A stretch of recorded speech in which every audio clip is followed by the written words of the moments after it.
ଉଦ୍ଦେଶ୍ୟରେ ଗାନ କରି ତାହାଙ୍କର ନାମର ଧନ୍ୟବାଦ କର। ତାହାଙ୍କ ପରିତ୍ରାଣ ଦିନକୁ ଦିନ ପ୍ରକାଶ କର।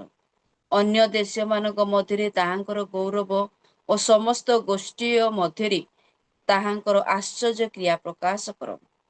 କାରଣ ସଦାପ୍ରଭୁ ମହାନ ଓ ଅତ୍ୟନ୍ତ ପ୍ରଶଂସନୀୟ। ସେ ସମସ୍ତ ଦେବତା ଅପେକ୍ଷା ଭୟଯୋଗ୍ୟ। ଆମେନ୍।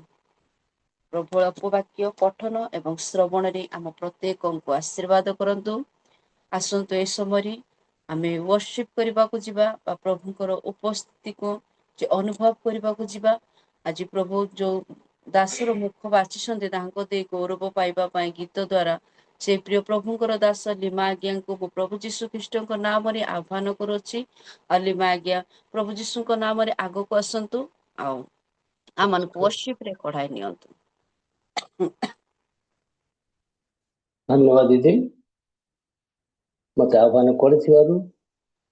ଏ ସମୟରେ ଏ ମିଟିଂରେ ଯେତେ ଜଣ ଉପସ୍ଥିତ ଅଛନ୍ତି ସମସ୍ତଙ୍କୁ ପ୍ରଭୁ ଶ୍ରୀଖ୍ରୀଷ୍ଟଙ୍କ ନାମରେ ମୁଁ ନମସ୍କାର ଜଣାଉଛି। ସମୟ ଦେଇଥିବାରୁ ପ୍ରଭୁଙ୍କୁ ବହୁତ ବହୁତ ଧନ୍ୟବାଦ ଦେବା ସଙ୍ଗେ ସଙ୍ଗେ ରିଏଲ ମିନିଷ୍ଟ୍ରି କର୍ତ୍ତୃପକ୍ଷଙ୍କୁ ମଧ୍ୟ ମୁଁ ବହୁତ ବହୁତ ଧନ୍ୟବାଦ ଜଣାଏ।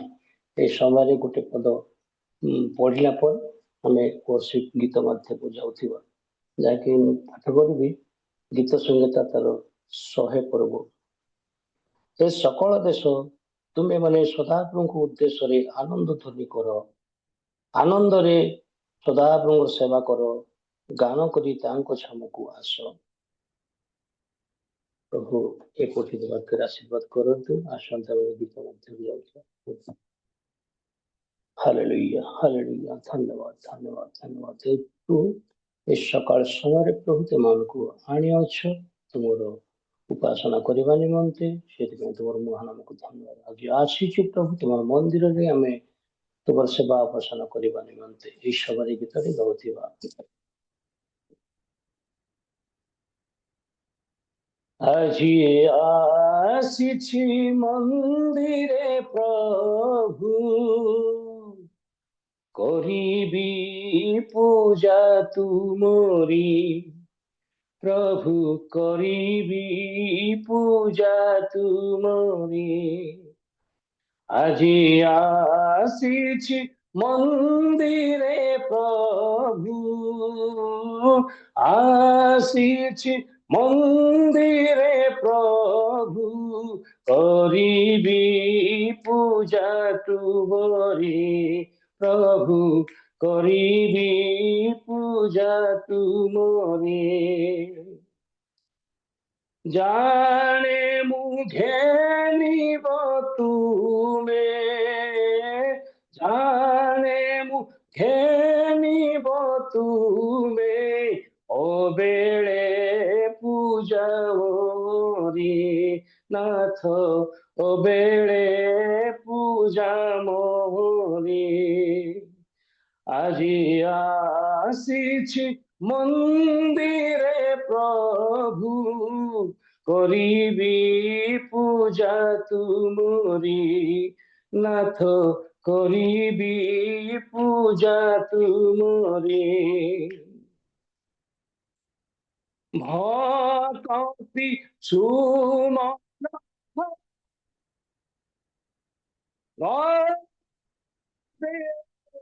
ତୁମ ଯାଥିଲା ଆଣିଛି ପ୍ରଭୁ, ଯାଥିଲା ଆଣିଛି ପ୍ରଭୁ, ହରି ମୋ ପୂଜା ଚାଙ୍ଗୁଡ଼ି। ନାଥ ହରି ମୋ ପୂଜା ଚାଙ୍ଗୁଡ଼ି। ଆଜି ଆସିଛି ମନ୍ଦିରେ ପ୍ରଭୁ, କରିବି ପୂଜା ତୁମରି। ନାଥ କରିବି ପୂଜା ତୁମରି। ଖୋଲ କତି ଦୁଆର,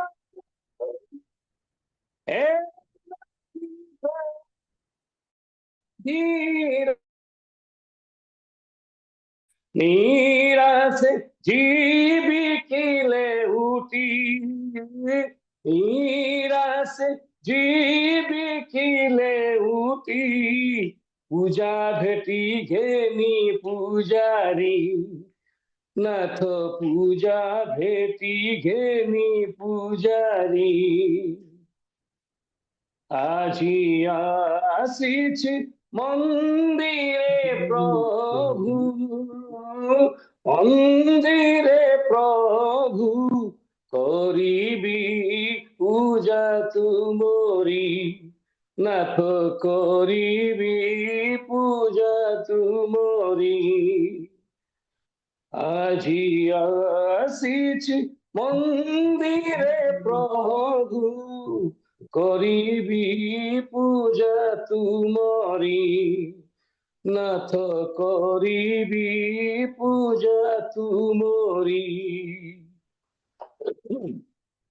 হালেলুয়া, হালেলুয়া। ধন্যবাদ, ধন্যবাদ দଉଛି প্রভু সুন্দর ସମୟରେ ପୁନର୍ବାର ପ୍ରଭୁ ତୁମେ ଏ ଅବକାଶ ଦେଇଥିବାରୁ ମହାନାମକୁ ଧନ୍ୟବାଦ ଦଉଛି। ଆସନ୍ତୁ ଆମେ ଆଉ ଗୋଟେ ଗୀତ ଗାନ କରି ଆମ ପ୍ରଭୁଙ୍କ ସେବା ଉପାସନା କରୁଥିବା। ଗାଇବା ଯୀଶୁଙ୍କ ନାମ, ଚରଣେ କରି ପ୍ରଣାମ। ଗାଇବା ଯୀଶୁଙ୍କ ନାମ, ଚରଣେ କରି ପ୍ରଣାମ। ଜଗତ ମୁକ୍ତି ରାଜାଙ୍କୁ ନିଜରୁ ଦେଇ ସ୍ଥାନ, ଜଗତ ମୁକ୍ତି ରାଜାଙ୍କୁ ନିଜରୁ ଦେଇ ସ୍ଥାନ। ଗାଇବା ଯୀଶୁଙ୍କ ନାମ, ଚରଣେ କରି ପ୍ରଣାମ। ଗାଇବା ଯୀଶୁଙ୍କ ନାମ, ଚରଣେ କରି ପ୍ରଣାମ। କେତେ ପ୍ରେମ ଦେଇ ଜଗତେ ବଞ୍ଚାଇ ଆଶିଷ ବସାଇ, କେତେ ପ୍ରେମ ଦେଇ ଜଗତେ ବଞ୍ଚାଇ ଆଶିଷ ବସାଇ, ଉଦ୍ଧାରିଲେ ସେଇ ଜୀବନ ଦେଇ, ସେ ପ୍ରେମକୁ ଆଉ ଭୁଲିବା ନାହିଁ। ଉଦ୍ଧାରିଲେ ସେଇ ଜୀବନ ଦେଇ, ସେ ପ୍ରେମକୁ ଆଉ ଭୁଲଇ ନାହିଁ। ଗାଇବା ଯୀଶୁଙ୍କ ନାମ, ଚରଣେ କରି ପ୍ରଣାମ। ଗାଇବା ଯୀଶୁଙ୍କ ନାମ, ଚରଣେ କରି ପ୍ରଣାମ। ଆମ ପାପ ପାଇଁ କାନ୍ଦେ କ୍ରୁଶ ବୋହି ରକତ ଝରାଇ, ଆମ ପାପ ପାଇଁ କାନ୍ଦେ କ୍ରୁଶ ବୋହି ରକତ ଝରାଇ, ପ୍ରହାରିତ ହେଲେ ଜଗତ ସାଇ, ତଥାପି ଜଗତ ଚିହ୍ନିଲା ନାହିଁ। ପ୍ରହାରିତ ହେଲେ ଜଗତ ସାଇ, ତଥାପି ଜଗତ ଚିହ୍ନିଲା ନାହିଁ। ଗାଇବା ଯୀଶୁଙ୍କ ନାମ, ଚରଣେ କରି ପ୍ରଣାମ। ଗାଇବା ଯୀଶୁଙ୍କ ନାମ, ଚରଣେ କରି ପ୍ରଣାମ। କୁହ କାଲବରୀ ନୀରବ ନ ରହି କ୍ରୁଶର କାହାଣୀ, କୁହ କାଲବରୀ ନୀରବ ନ ରହି କ୍ରୁଶର କାହାଣୀ, ପୂର୍ଣ୍ଣ କଲେ ତାଙ୍କ ଭାବବାଣୀ। ଏଲୋହି ଏଲୋଲାମା ସବାକ୍ତାନି। ପୂର୍ଣ୍ଣ କଲେ ତାଙ୍କ ଭାବବାଣୀ। ଏଲୋହି ଏଲୋହି ଲାମା ସବାକ୍ତାନି। ଗାଇବା ଯୀଶୁଙ୍କ ନାମ, ଚରଣେ କରି ପ୍ରଣାମ। ଗାଇବା ଯୀଶୁଙ୍କ ନାମ,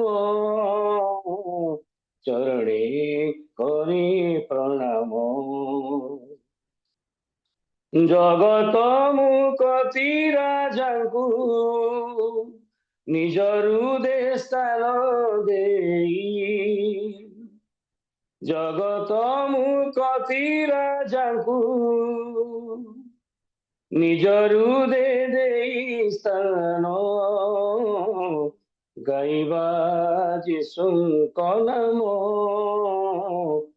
ଚରଣେ କରି ପ୍ରଣାମ। ଗାଇବା ଯୀଶୁଙ୍କ ନାମ, ଚରଣେ କରି ପ୍ରଣାମ।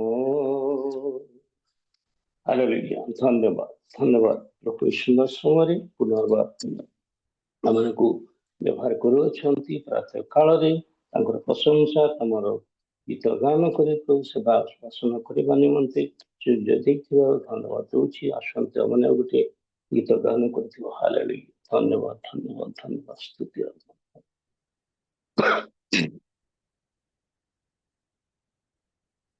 তুম সময় জগতে কেহি নাহি, তুম বিনা সারাম নাহি কেহি। রহিথিবি তুম কোলে প্রিয় মোর,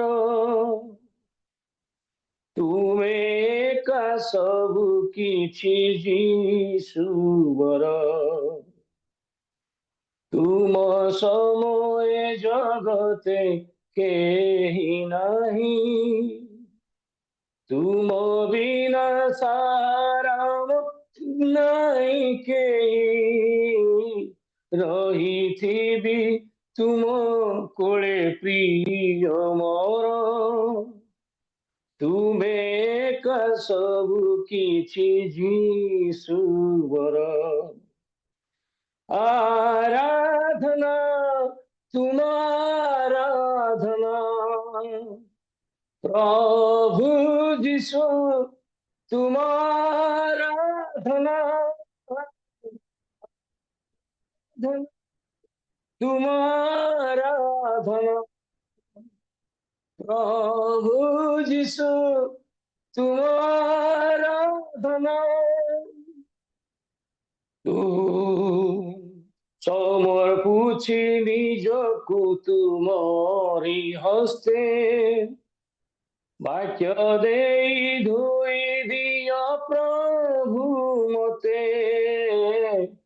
तुमरि इच्छारे मते कड़ाई नियो, पवित्र आत्मारे मते भरी दियो। समर्पुछि निजकु तुमरि हस्ते, वाक्य देई धोई दियो प्रभु मते। तुमरि इच्छारे मते कढ़ाई नियो, पवित्र आत्मारे मते भरी दियो। आराधना तुम्हारा आराधना, यीशु तुम्हारा आराधना। आराधना तुम्हारा आराधना, प्रभु यीशु तुम्हारा आराधना। चालुथिबि सदा मु तुमरि पथे, साथी होई चालु थाओ मोरी साथे। ତୁମ ଠାରେ ରହିଥାଉ ମୋ ଭରସା, ରହିଥିବି ହୋଇ ତୁମ ସ୍ଥିର ସଦା, ଚାଲୁଥିବି ସଦା ମୁଁ ତୁମରି ପଥେ, ସାଥୀ ହୋଇ ଚାଲୁଥାଅ ମୋରି ସାଥେ, ତୁମ ଠାରେ ରହିଥାଉ ମୋ ଭରସା, ରହିଥିବି ହୋଇ ମୁଁ ସ୍ଥିର ସଦା। आराधना तुम आराधना प्रभु जिसु तुम आराधना, आराधना तुम आराधना प्रभु जिसु तुम आराधना। धन्यवाद दौची प्रभु समरे प्रभु, हालेलुया। धन्यवाद धन्यवाद धन्यवाद दौची प्रभु समरे प्रभु। प्रातः काल प्रभु तुम दास सहित प्रभु एकत्र करी प्रभु सेवा करवा निमंते सुयोग देथिबारु तुमर महानामक धन्यवाद दौची प्रभु। एठाते समस्त तुम आशीर्वाद कर, समस्त सहवर्ती परमेश्वर हो, उत्तम ज्ञान बुद्धि परिपूर्ण कर प्रभु। तुम राज्य कार्य पारिबी तुम्हें साहाय्य कर, तुम राज्य कार्य तुम मत साहाय्य कर प्रभु। अनेक लोक प्रभु सुंदर समय पाऊना कि प्रभु तुम मान बंचित पर्यंत प्रभु ये सुजोग देथिबार तुमर महानाम को धन्यवाद देछु। हालेलुया। तुम ठारे आमे जेते पाप करिछु प्रभु, आमे तुम ठारे क्षमा मागुछु प्रभु। तुम शरणागत होइछु प्रभु, आम तुम पाप तुम क्षमा करिया परमेश्वर तुम आस प्रभु। इस समय तुम निकटवर्ती होइछु प्रभु, आमर पाप सब तुम क्षमा कर। हालेलुया। हमको तुम माफ करने वाला परमेश्वर तुम। Hallelujah hallelujah. Thank you Jesus. Hallelujah. तुम मुझे माफ कर दे खुदा, तुम मुझे माफ कर दे पिता,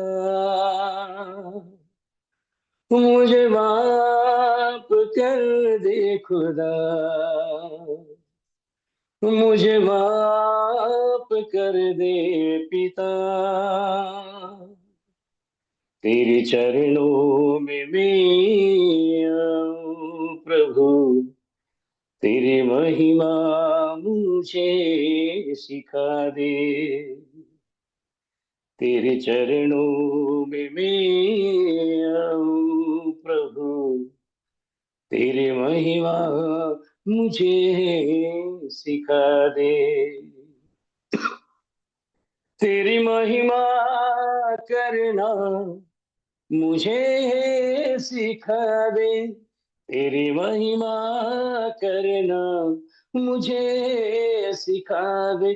तेरी महिमा करना मुझे सिखा दे, तेरी महिमा करना मुझे सिखा दे। मुझे माफ कर दे खुदा, मुझे माफ कर दे पिता, मुझे माफ कर दे खुदा, मुझे माफ कर दे पिता। तेरे चरणों में मैं हाथ उठाऊं,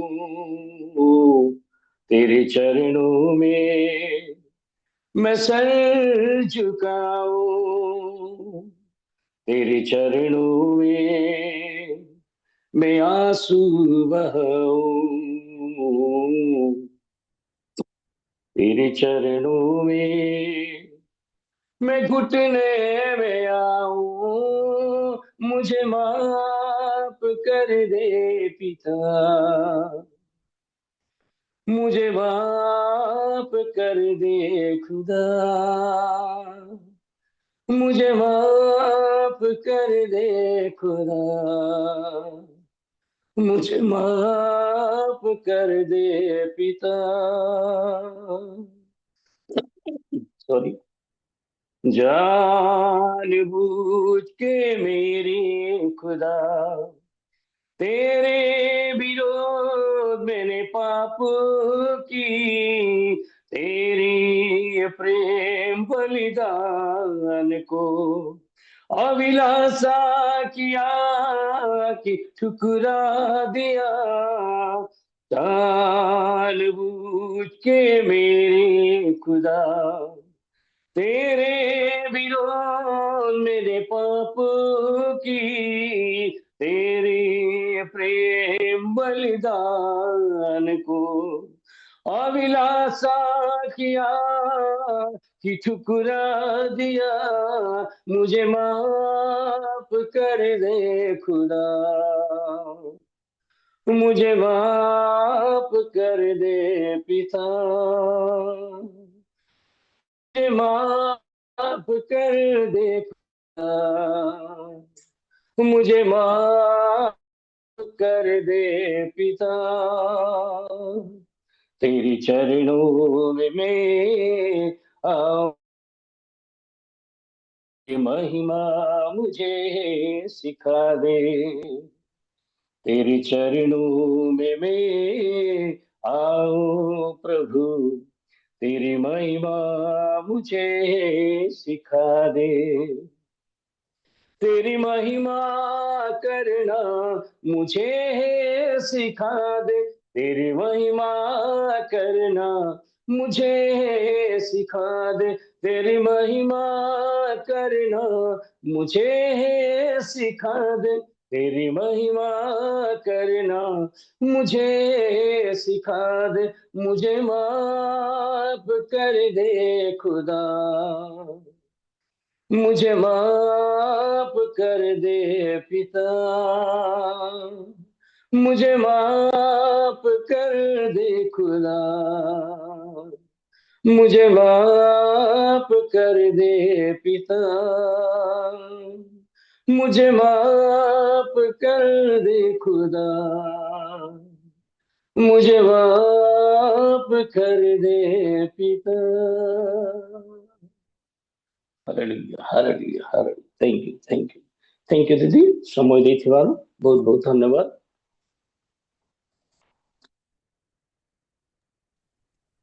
बहुत धन्यवाद आज्ञा। सुंदर गीत एवं हृदय स्पर्शी गीत गान करी आमको पढ़े नहीं प्रभुकर दास को बहुत बहुत धन्यवाद। प्रभु प्रभुक दास को आहुरी यही प्रकार आशीर्वाद करंतु, आहुरी यही प्रकार मधुर कंठ स्वर अनेक स्थान रे प्रभुकर गीत गाय प्रभुकर गौरव करंतु। बहुत धन्यवाद आज्ञा। आसतु आने वाक्य शुणा जा।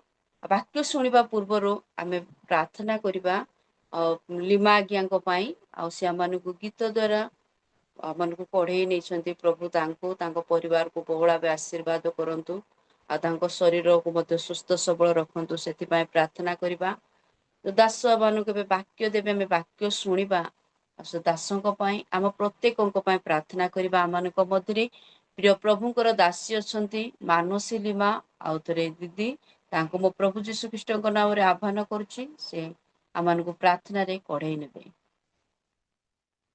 मानसी लीमा माँ शुणी पारुछंती? हाँ झियो, praise the lord. Praise the lord. Worship करथिबा प्रभुको दासंको पई, वाक्य नहीं आसुथिबा प्रभुको दासंको पई, आमे उपस्थित प्रत्येकंको पई प्रार्थना करंतु। माँ उपस्थित प्रत्येक को नमस्कार जनाए। नमस्कार। आसंत यही समय प्रार्थना करिबा। महामहिम स्वर्गीय सैन्याधिपति सदा प्रभु परमेश्वर पिता, तुम्भ पवित्र महानाम को धन्यवाद करुछु, प्रशंसा करुछु, गौरव करुछु। प्रभु तुमरी करुणार बाहुल्य रे आमान को जीवित मानक मध्य गणना करी ए सुंदर अवकाश देल। तुमरी प्रियजन मानक सहित, तुमरी दास दासी मानक सहित ए वाक्य शुणा निमंते, तुमरी आराधना करने निमंते, तुमरी सेवा करने निमंते से धन्यवाद दिए। प्रभु तुमरी दास लीमा आज्ञा को तुमरी हस्ତରେ समर्पण କରୁଛୁ ତାଙ୍କୁ ତୁମେ ବହୁଳ ଭାବରେ ଆଶୀର୍ବାଦ କର। प्रभु तुमरी गीत गान କରି ତୁମରି ଆରାଧନା କରି ପ୍ରଶଂସା କରିଅଛନ୍ତି ତାଙ୍କୁ ତୁମେ ବହୁଳ ଭାବରେ ଆଶୀର୍ବାଦ କର। ତାଙ୍କର ପ୍ରତ୍ୟେକ କାର୍ଯ୍ୟରେ ତୁମେ ଆଶୀର୍ବାଦ କର। ତାଙ୍କର ସେବା କାର୍ଯ୍ୟ ତାଙ୍କରି ପରିବାରରେ ପ୍ରତ୍ୟେକଙ୍କୁ ତୁମେ ବହୁଳ ଭାବରେ ଆଶୀର୍ବାଦ କର। ଉତ୍ତମ ସ୍ୱାସ୍ଥ୍ୟ ବୁଦ୍ଧି ଜ୍ଞାନ ଶକ୍ତି ସାମର୍ଥ୍ୟ ପରିପୂର୍ଣ୍ଣ କରି ତୁମେ ଆହୁରି ଆହୁରି ତୁମରି ଗୌରବାର୍ଥେ ତାଙ୍କୁ ବ୍ୟବହାର କର। प्रभु आगକୁ ମଧ୍ୟ ବାକ୍ୟ ରହି ଘେନି ଆସୁଅଛନ୍ତି ବତ୍ରା ଆଜ୍ଞାଙ୍କୁ ମଧ୍ୟ ତୁମରି ହସ୍ତରେ ଦେଉଛୁ ତାଙ୍କୁ ମଧ୍ୟ ତୁମେ ବହୁଳ ଭାବରେ ଆଶୀର୍ବାଦ କର। ତୁମରି ବାକ୍ୟକୁ ପରିବେଷଣ କରିବେ ପ୍ରଭୁ। ତୁମରି ଜୀବନ୍ତ ମୁଖ ନିଃସୃତ ବାକ୍ୟ ଯେପରିକି ଆମେ ଶ୍ରବଣ କରିବୁ ଏବଂ ତାହା ଯେ ଆମ ଜୀବନରେ ଫଳପ୍ରଦ ହେଇପାରିବ ସେହିପରି ତୁମେ ସାହାଯ୍ୟ ଏବଂ ମଙ୍ଗଳ କର। ଏଠାରେ ଉପସ୍ଥିତ ପ୍ରତ୍ୟେକଙ୍କୁ ଆଶୀର୍ବାଦ କର। ପ୍ରାର୍ଥନା ଶୁଣିଛ ଧନ୍ୟବାଦ ଦେଇ ତ୍ରାଣକର୍ତ୍ତା ଯୀଶୁଙ୍କ ନାମେ ମାଗିଲି ଆମେନ୍। ପ୍ରେଜ୍ ଦ ଲର୍ଡ। ପ୍ରେଜ୍ ଦ ଲର୍ଡ ମା, ବହୁତ ଧନ୍ୟବାଦ ଆମମାନଙ୍କୁ ପ୍ରାର୍ଥନାରେ କଢେଇ ନେଇଛନ୍ତି। ଏହି ସମୟରେ ଆମେ ମୁଖ୍ୟ କାର୍ଯ୍ୟକ୍ରମକୁ ଆସିଅଛୁ ବାକ୍ୟ ଶୁଣିବାର ସମୟ। ଆଉ ଆମେ ବାକ୍ୟ ଶୁଣିବା। ଆଉ ଯଦି ସଠିକ ଜାଗାରେ ପ୍ରଭୁଙ୍କର ଦାସ ଦାସୀ ମାନେ ବସି ଅଛନ୍ତି ତାହେଲେ ଭିଡିଓ ଅନ୍ କରି ବସନ୍ତୁ। ଯୋଉ ଦାସ ମାନଙ୍କୁ ବାକ୍ୟ ଦେବେ ତାଙ୍କୁ ମଧ୍ୟ ଉତ୍ସାହ ଲାଗିବ। ଏହି ସମୟରେ ମୋ ପ୍ରିୟ ପ୍ରଭୁଙ୍କର ଦାସ ରେଭରେଣ୍ଡ ପବିତ୍ର ଭାତ୍ରା ଆଜ୍ଞାଙ୍କୁ ପ୍ରଭୁ ଯୀଶୁ ଖ୍ରୀଷ୍ଟଙ୍କ ନାମରେ ଆହ୍ୱାନ କରୁଛନ୍ତି। ଆଉ ସେ ଆଗକୁ ଆସନ୍ତୁ ରିଏଲ ମିଉଜିୟମରେ ଏ ପ୍ରାପ୍ତ କାଳରେ ପ୍ରଭୁଙ୍କର ସେ ବାକ୍ୟ ଦେଇ ଶିକ୍ଷା ଦେଇ ଆମମାନଙ୍କୁ ପଢାଇ ନିଅନ୍ତୁ। ପ୍ରେଜ୍ ଦ ଲର୍ଡ ଆଜ୍ଞା, ନମସ୍କାର। हाँ दीदी नमस्कार। Praise the lord. प्रभुंकर महानाम धन्यवाद हो। प्रभु परमेश्वर आमको 2026 फेब्रुआरी 21 प्रभु आम आणिले पुणे ए दिनर प्रारंभ रे प्रभु को स्मरण करी तांको निकट रे विनती करिवा पाए मध्य प्रभु सुजोग देले। पुणी तांकरी उपासना करी आराधना करी आंकरी निकटवर्ती हमार सौभाग्य मध्य आम पाइछु। तेणु मो सर्वप्रथम स्वर्गस्थ परमेश्वर को धन्यवाद दिए। प्रशंसा गौरव हो महिमा हो। पुणे जूम उपस्थित प्रभुंकर प्रिय दास दासी प्रिय लोक मान पुनर्बार मो प्रभु जीशु नाम मोर प्रेज द लॉर्ड नमस्कार गुड मॉर्निंग ज्ञापन करुछि। विशेष भाव में मत आह्वान करथिबा प्रभुंकर दास पीटर आज्ञा विशेष धन्यवाद। आज प्लाटफॉर्म रे प्रभुंकर वाक्य परिवेषण करने निमंते मते सुजोग देथिबारु मु तांको ठारे थैंकफुल जनाउछि, धन्यवादी जनाउछि। मते स्मरण करी वाक्य कहया पे समय देथिबा हेतु आसंत प्रभुंकर निकट रे समर्पण हेबा। छोट प्रार्थना करी आगो को बढ़िबा।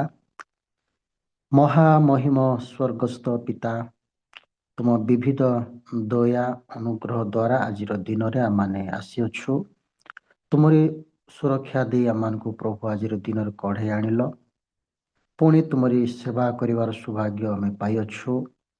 तुम उपासना करी तुम ठारे विनती करी तुमरी पवित्र उपस्थिति रे आसीबार सौभाग्य देथिबारु कोटि कोटि धन्यवाद। प्रभु आज वर्तमान आम मैंने तुमरी जीवंत वाक्यरु जहा किछि आम पढ़िबु शुणिबु प्रभु तुम्हें आम को कथा कह। आम मानकर ख्रीष्टीय जीवन पारिवारिक जीवन मांडलिक जीवन विषय तुम्हें जहा किछि कहया को चाहुछ प्रभु पवित्र आत्मा माध्यम रे तुम्हें आम को कथा हुआ। सब महिमा तुम्हारी हो, भक्ता तुम्हें हो। मध्य तुम हाथ समर्पण है उपस्थित जो मंडली को तुम हाथ दे ये छोट निवेदन प्रभु जीशु ख्रीष्टंकर बहुमूल्य पवित्र नाम रे मागुछु स्वर्गस्थ पिता आमेन आमेन आमेन। प्रभु को धन्यवाद हो। प्रभु आम को सुंदर सौभाग्य देइछन्ति। आसंतु आम ईश्वर वाक्य अल्प समय किछि आम शुणिबा। ईश्वर वाक्य जे आम स्पिरिचुअल फूड आहा आम को निहाती आवश्यक। ए खाद्य खाइबा पाए समस्त आत्मिक लोक माने तत्पर रुहंती शुणिबा पाए जानिबा पाए शिखिबा पाए पढ़ी तांको पछर अनुगमन करिबा पाए गोटे स्पिरिचुअल लोक ही ताइरे मनोनिवेश करि थाए। जागतिक लोक बाइबल लेखा जागतिक विषय रे मनोयोग करे। गोटे आत्मिक लोक आत्मिक विषय रे मनोयोग करे। ତେଣୁ ଯାହା ବି ହଉ ଆମେ ଯେତେ ଜାଣିଥିଲେ ଶିଖିଥିଲେ ମଧ୍ୟ ଆଉ କିଛି ଜାଣିବା ପାଇଁ ଇଚ୍ଛା କରୁ, ଆଉ କିଛି ଶିଖିବା ପାଇଁ ଇଚ୍ଛା କରୁ, ଆଉ କିଛି ଗୋଟେ ପ୍ରାପ୍ତ ହେବା ପାଇଁ ମାନେ ଇଚ୍ଛା କରିଥାଉ। କିନ୍ତୁ ଅନେକ ଲୋକ ମୋର ହେଇଯାଇଛି ତ ଆଉ କିଛି କଣ ଶିଖିବି ଏମିତି ମଧ୍ୟ ଥାଏ। ତେଣୁ ବିଶେଷ କରି ମୁଁ ଏତେ କିଛି ନୂଆ କଥା କହିବି ନାହିଁ ସେ ବାକ୍ୟ ଏକା, କିନ୍ତୁ ଆମେ ଏଇ ପ୍ରଭାତ ସମୟରେ ଶୁଣିବା।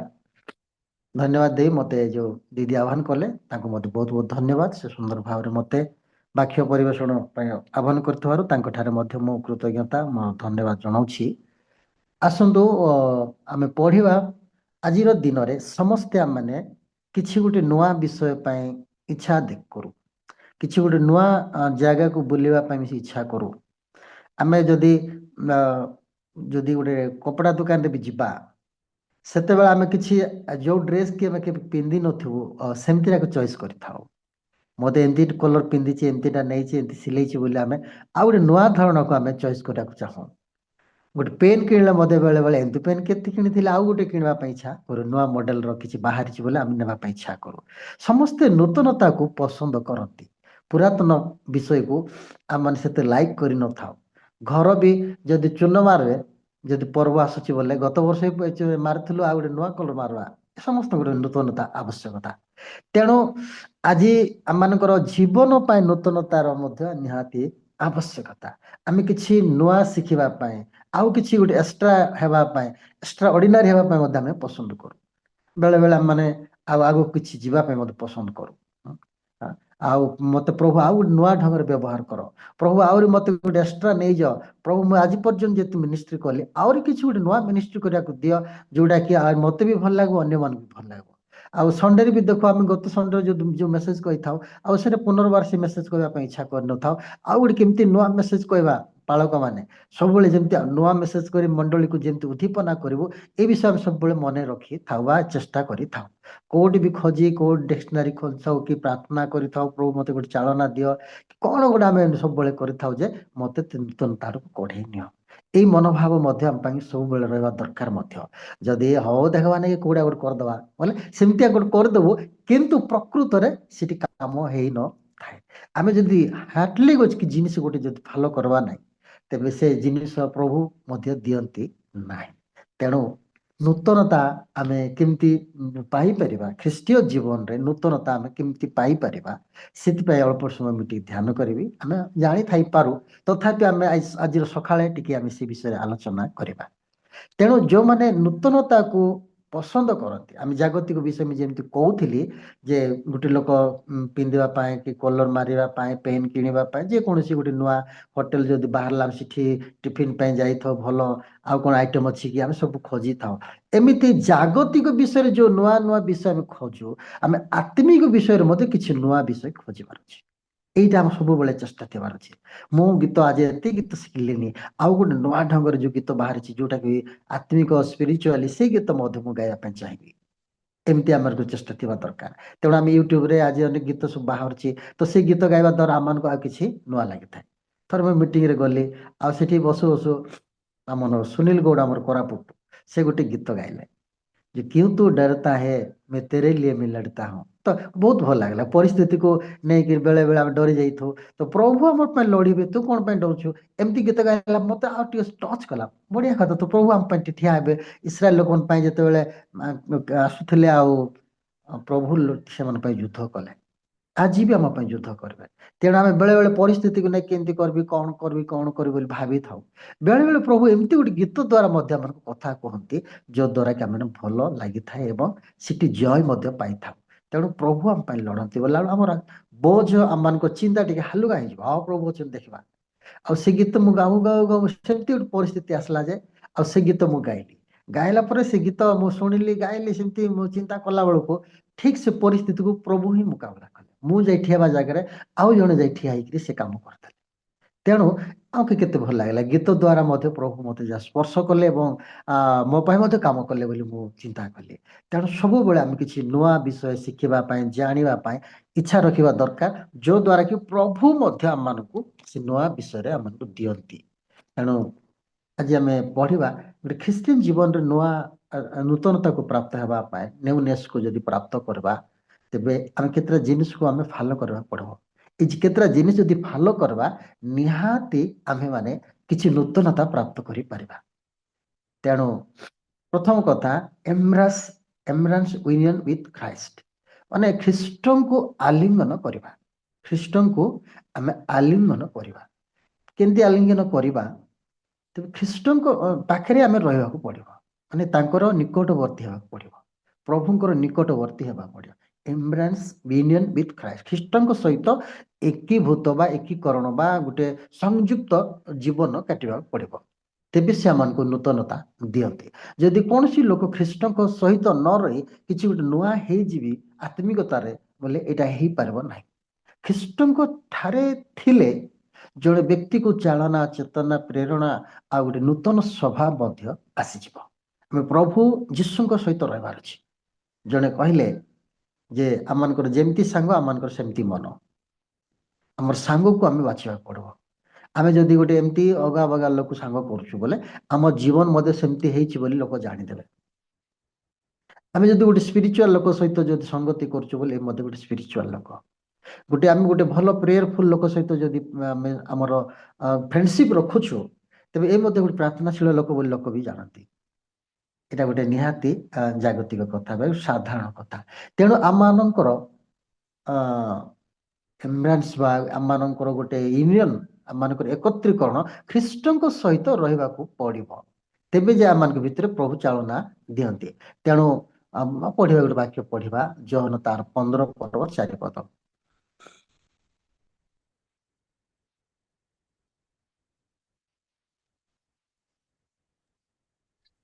ମୋ ଠାରେ ରୁହ ସେଥିରେ ମୁଁ ତୁମ୍ଭମାନଙ୍କ ଠାରେ ରହିବି।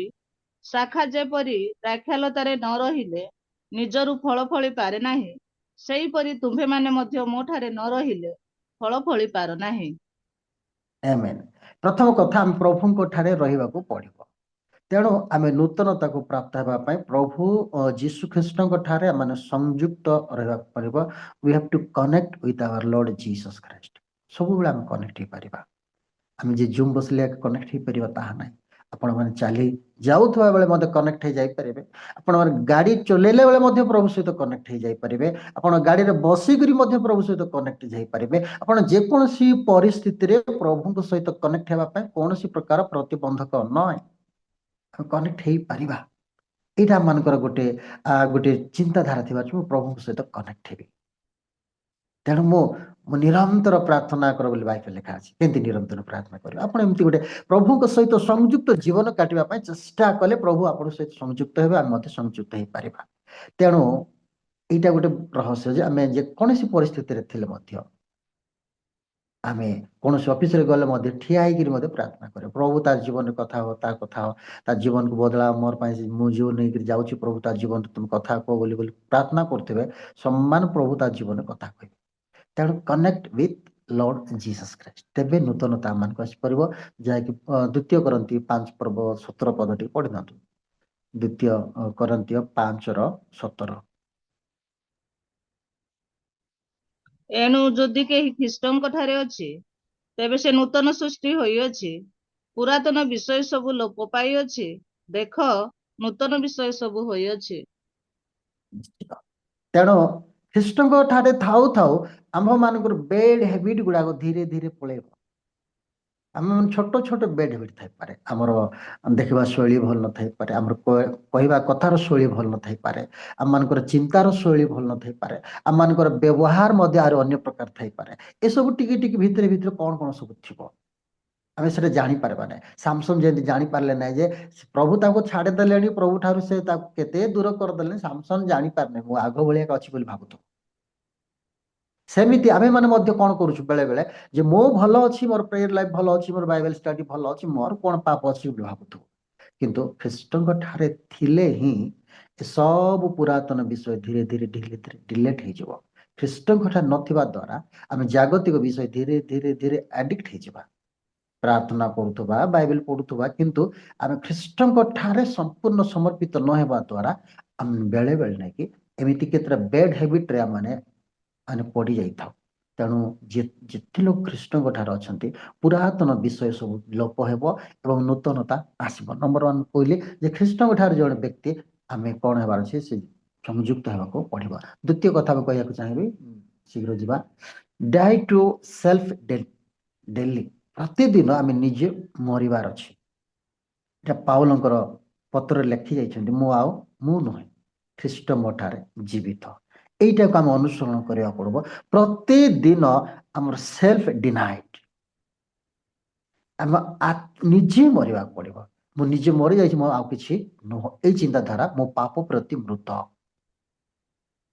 এইটা ଆମମାନଙ୍କ ଜୀବନରେ ଥିବାର ଅଛି। ମୁଁ ପାପ କରିପାରିବି ନାହିଁ, ମୁଁ ଭୁଲ କରିପାରିବି ନାହିଁ, ମୁଁ ଭୁଲ ରାସ୍ତାରେ ଯାଇପାରିବି ନାହିଁ, ମୁଁ ଖରାପ କଥା କହିପାରିବି ନାହିଁ, ମୁଁ ଅଧର୍ମ ଚିନ୍ତା କରିପାରିବି ନାହିଁ, ମୁଁ ଶୈତାନର ବିଷୟକୁ ଦେଖିପାରିବି ନାହିଁ, ଆଉ ଅଧର୍ମକୁ ମୋ ଜୀବନରେ ଜାଗା ଦେଇପାରିବି ନାହିଁ। ଏସବୁ ମୋ ଠାରୁ ଚାଲି ଯାଇଛି। ଆଉ ଖ୍ରୀଷ୍ଟ ମୋ ଠାରେ ରାଜତ୍ୱ କରୁଛନ୍ତି, ଖ୍ରୀଷ୍ଟ ମୋ ଠାରେ ବାସ କରୁଛନ୍ତି, ଖ୍ରୀଷ୍ଟ ମୋ ଠାରେ ସେ ସବୁ କିଛି କରୁଛନ୍ତି। ମୋର କିଛି ଅଧିକାର ନାହିଁ। ସେଲ୍ଫ ଡିନାଇଡ୍, ଏଇଟା ଆମେ ନିଜକୁ ମାନେ କ'ଣ ହେବାର ଅଛି, ଯେ ମାରିବାର ଅଛି। ଆମ ନିଜର ଇଚ୍ଛାକୁ, ଆମର ପାପପୂର୍ଣ୍ଣ ଅଭିଳାଷକୁ, ଆମମାନଙ୍କର ଜାଗତିକ ଡିଜାୟାର, ୱାର୍ଲଡଲି ଡିଜାୟାର, ଫ୍ଲେଶଲି ଡିଜାୟାର, ଏସବୁକୁ ମାରିବାକୁ ପଡ଼ିବ। ତେବେ ଆମ ଜୀବନରେ ନୂତନତାକୁ ଆମେ ପାଇପାରିବା। ଯେତେବେଳେ ପର୍ଯ୍ୟନ୍ତ ଏ ସେଲ୍ଫ ଡିନାଇଡ୍ ହେଇପାରୁନୁ, ତେବେ ସେତେବେଳେ ପର୍ଯ୍ୟନ୍ତ ଆମ୍ଭେମାନେ ଗୋଟେ ନୂଆ ଜିନିଷକୁ ପାଇପାରିବୁ ନାହିଁ। ସେଲ୍ଫ ଡିନାଇଡ୍ ନିହାତି ଦରକାର। ମୁଁ ନାହିଁ, ମୋ ଜୀବନ, ମୁଁ ପୂର୍ବ ଯେମିତି କାମ କରୁଥିଲି ଏବେ ସେମିତି କରିପାରିବେ ନାହିଁ। ଆଗ ସମୟରେ ମୁଁ ଯେମିତି କଥା କହୁଥିଲି ଏବେ ସେମିତି କହିପାରିବେ ନାହିଁ। ଆଗ ଲୋକମାନଙ୍କୁ ଯେମିତି ବ୍ୟବହାର କରୁଥିଲି, ଲୋକମାନଙ୍କୁ ଧମକ ଦଉଥିଲି, ଡରଉଥିଲି, କି ଆଉ କ'ଣ ସବୁ କରି ଜୀବନ କାଟୁଥିଲି, ଏବେ ଆଉ ମୁଁ ସେ କରିପାରିବି ନାହିଁ। ଏ ସେଲ୍ଫ ଡିନାଇଡ୍ ଆମ ପାଇଁ ଥିବା ଦରକାର।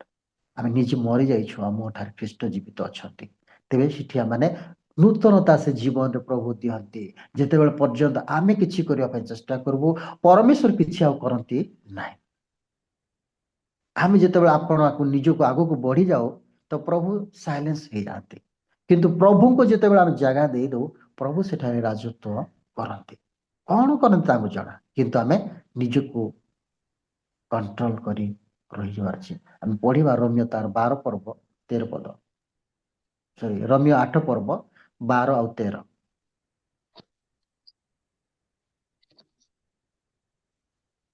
ଅତଏବ ହେ ଭାଇମାନେ, ଆମ୍ଭେମାନେ ଋଣୀ, କିନ୍ତୁ ଶାରୀରିକ ଭାବାନୁସାରେ ଜୀବନ ଯାପନ କରିବାକୁ ଶରୀର ନିକଟରେ ନୁହେଁ।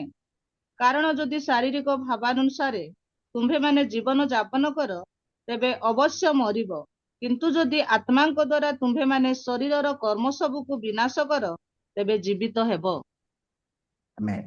ଏଇଟା ହିଁ ତାର ରହସ୍ୟ। ଶାରୀରିକ କାମକୁ ଆମେ ମାରିବାକୁ ପଡ଼ିବ। ଶାରୀରିକ କାମ ପ୍ରତି ଆମେ ମୃତ୍ୟୁ ହେବା ପଡ଼ିବ, ତେବେ ଯେ ଆମେ ଜୀବନ ପାଇବୁ। ଯଦି ଆମ୍ଭେମାନେ ଶାରୀରିକ ଭାବରେ ଜୀବନ ଯାପନ କରୁ, ତେବେ ଆମେ ଅବଶ୍ୟ ମରିଯିବୁ। ସେ ଡେଥ୍, ଶାରୀରିକ ଭାବ ମୃତ୍ୟୁଜନକ। ଦିନକୁ ଆମେ କେତେ ଥର ଆତ୍ମିକ ଚିନ୍ତା କରୁଛୁ? ଖାଲି ଜାଗତିକ ଚିନ୍ତାକୁ ଯଦି ଆମେ କଲେକ୍ସନ୍ ବା ଆମେ ଗୋଟେ ତାକୁ ଏଟା କରିବା, ଆମର ଚିନ୍ତା ଦିନ ମଧ୍ୟରେ କେତେ ଆତ୍ମିକ ଚିନ୍ତା ଆଉ କେତେ ଜାଗତିକ ଚିନ୍ତା? 90% ଆମର ଜାଗତିକ ଚିନ୍ତା ଥିବ, କିନ୍ତୁ ଅଳ୍ପ କେତେ 10% ମିଶା ହେଇଥିବ କିନ୍ତୁ ଜାଗତିକ ମାନେ ଆତ୍ମିକ ଚିନ୍ତାରେ। ତେଣୁକରି ଜାଗତିକ ଭାବ ମୃତ୍ୟୁଜନକ, ସାଂସାରିକ ଭାବ ମୃତ୍ୟୁଜନକ, କିନ୍ତୁ ଆତ୍ମିକ ଭାବ ଜୀବନଦାୟକ। ଦେଖନ୍ତୁ, ମୁଁ ବାଇବେଲ ପଢ଼ିବି ବୋଲି ଆମେ କେତେ ସମୟ ନିର୍ଣ୍ଣୟ ନେଇଥିବୁ, ଟିକେ ପ୍ରାର୍ଥନା କରିବା ପାଇଁ କେତେ ସମୟ ନିର୍ଣ୍ଣୟ କରୁଥିବୁ, କାହାକୁ ଦାନ ଦେବା ପାଇଁ ଆମେ କେତେ ସମୟ ନିର୍ଣ୍ଣୟ ନେଇଥିବୁ, କାହାକୁ ହେଲ୍ପ କରିବା ପାଇଁ କେତେ ସମୟ ଯାଇଥିବୁ, କାହାକୁ ସାନ୍ତ୍ୱନା ଦେବା ପାଇଁ ଆମେ କେତେ ସମୟ ଆମେ ଜୀବନରେ କାମ ଲଗେଇଥିବୁ, କାହାକୁ କିଛି ଗୋଟେ ମାନେ ତାର ମଙ୍ଗଳ ପାଇଁ ଆମେ କେତେ ଚିନ୍ତା କରିଥିବୁ। ଏହି ସବୁ ବହୁତ କମ୍ ଥିବ। କିନ୍ତୁ ଆମେ ଅନ୍ୟର ଚର୍ଚ୍ଚା କରିବା ପାଇଁ, ଅନ୍ୟର ଦୁର୍ଗୁଣ ବାଛିବା ପାଇଁ, ଅନ୍ୟକୁ ଆମେ ତାର କେତେ ଅଛି ଇଭାଲୁଏସନ୍ କରିବା ପାଇଁ କେତେ ସମୟ ନେଇଥାଉ। ସେ ଏମିତି ପରା ବୋଲି ତାର କଥା ସବୁ ଆମେ ଚିନ୍ତା କରି ତାର ଆରମ୍ଭରୁ ଶେଷ ପର୍ଯ୍ୟନ୍ତ ଆମେ ତାର ଷ୍ଟୋରି କହିବା ପାଇଁ ବୋଲେ ମନ ଲଗେଇ ଦେଇଥାଉ। କିନ୍ତୁ ଗୋଟେ ଲୋକ ଆତ୍ମିକତାକୁ ଆମେ ମାପିବା ପାଇଁ କେବେ ଯାଇନଥାଉ। ଜଣେ ଲୋକ ବହୁତ ସ୍ପିରିଚୁଆଲ ଅଛି, ଭଲ ଭଲ, ସେଇଟା ଆଗ ଛାଡ଼, ସେଇଆ ମୋଟେ ଅଧିକା ଅଛି କି ବୋଲିକିରି ଆମେ ନିଜେ ଭାବୁଥିବୁ, ମୋଠୁ କମ୍ ଆଗ ଥିବ ନା ସେ, ମୁଁ ଏତିକି ଯେତେ ପଢ଼ୁଛି ବୋଲି ଆମେ ସେମିତି କରିଦେଇଥାଉ। କିନ୍ତୁ ଆମେ ତାହାର ଭଲ ବିଷୟରେ ଆମେ କେବେ ଅନୁସରଣ କରିନଥାଉ।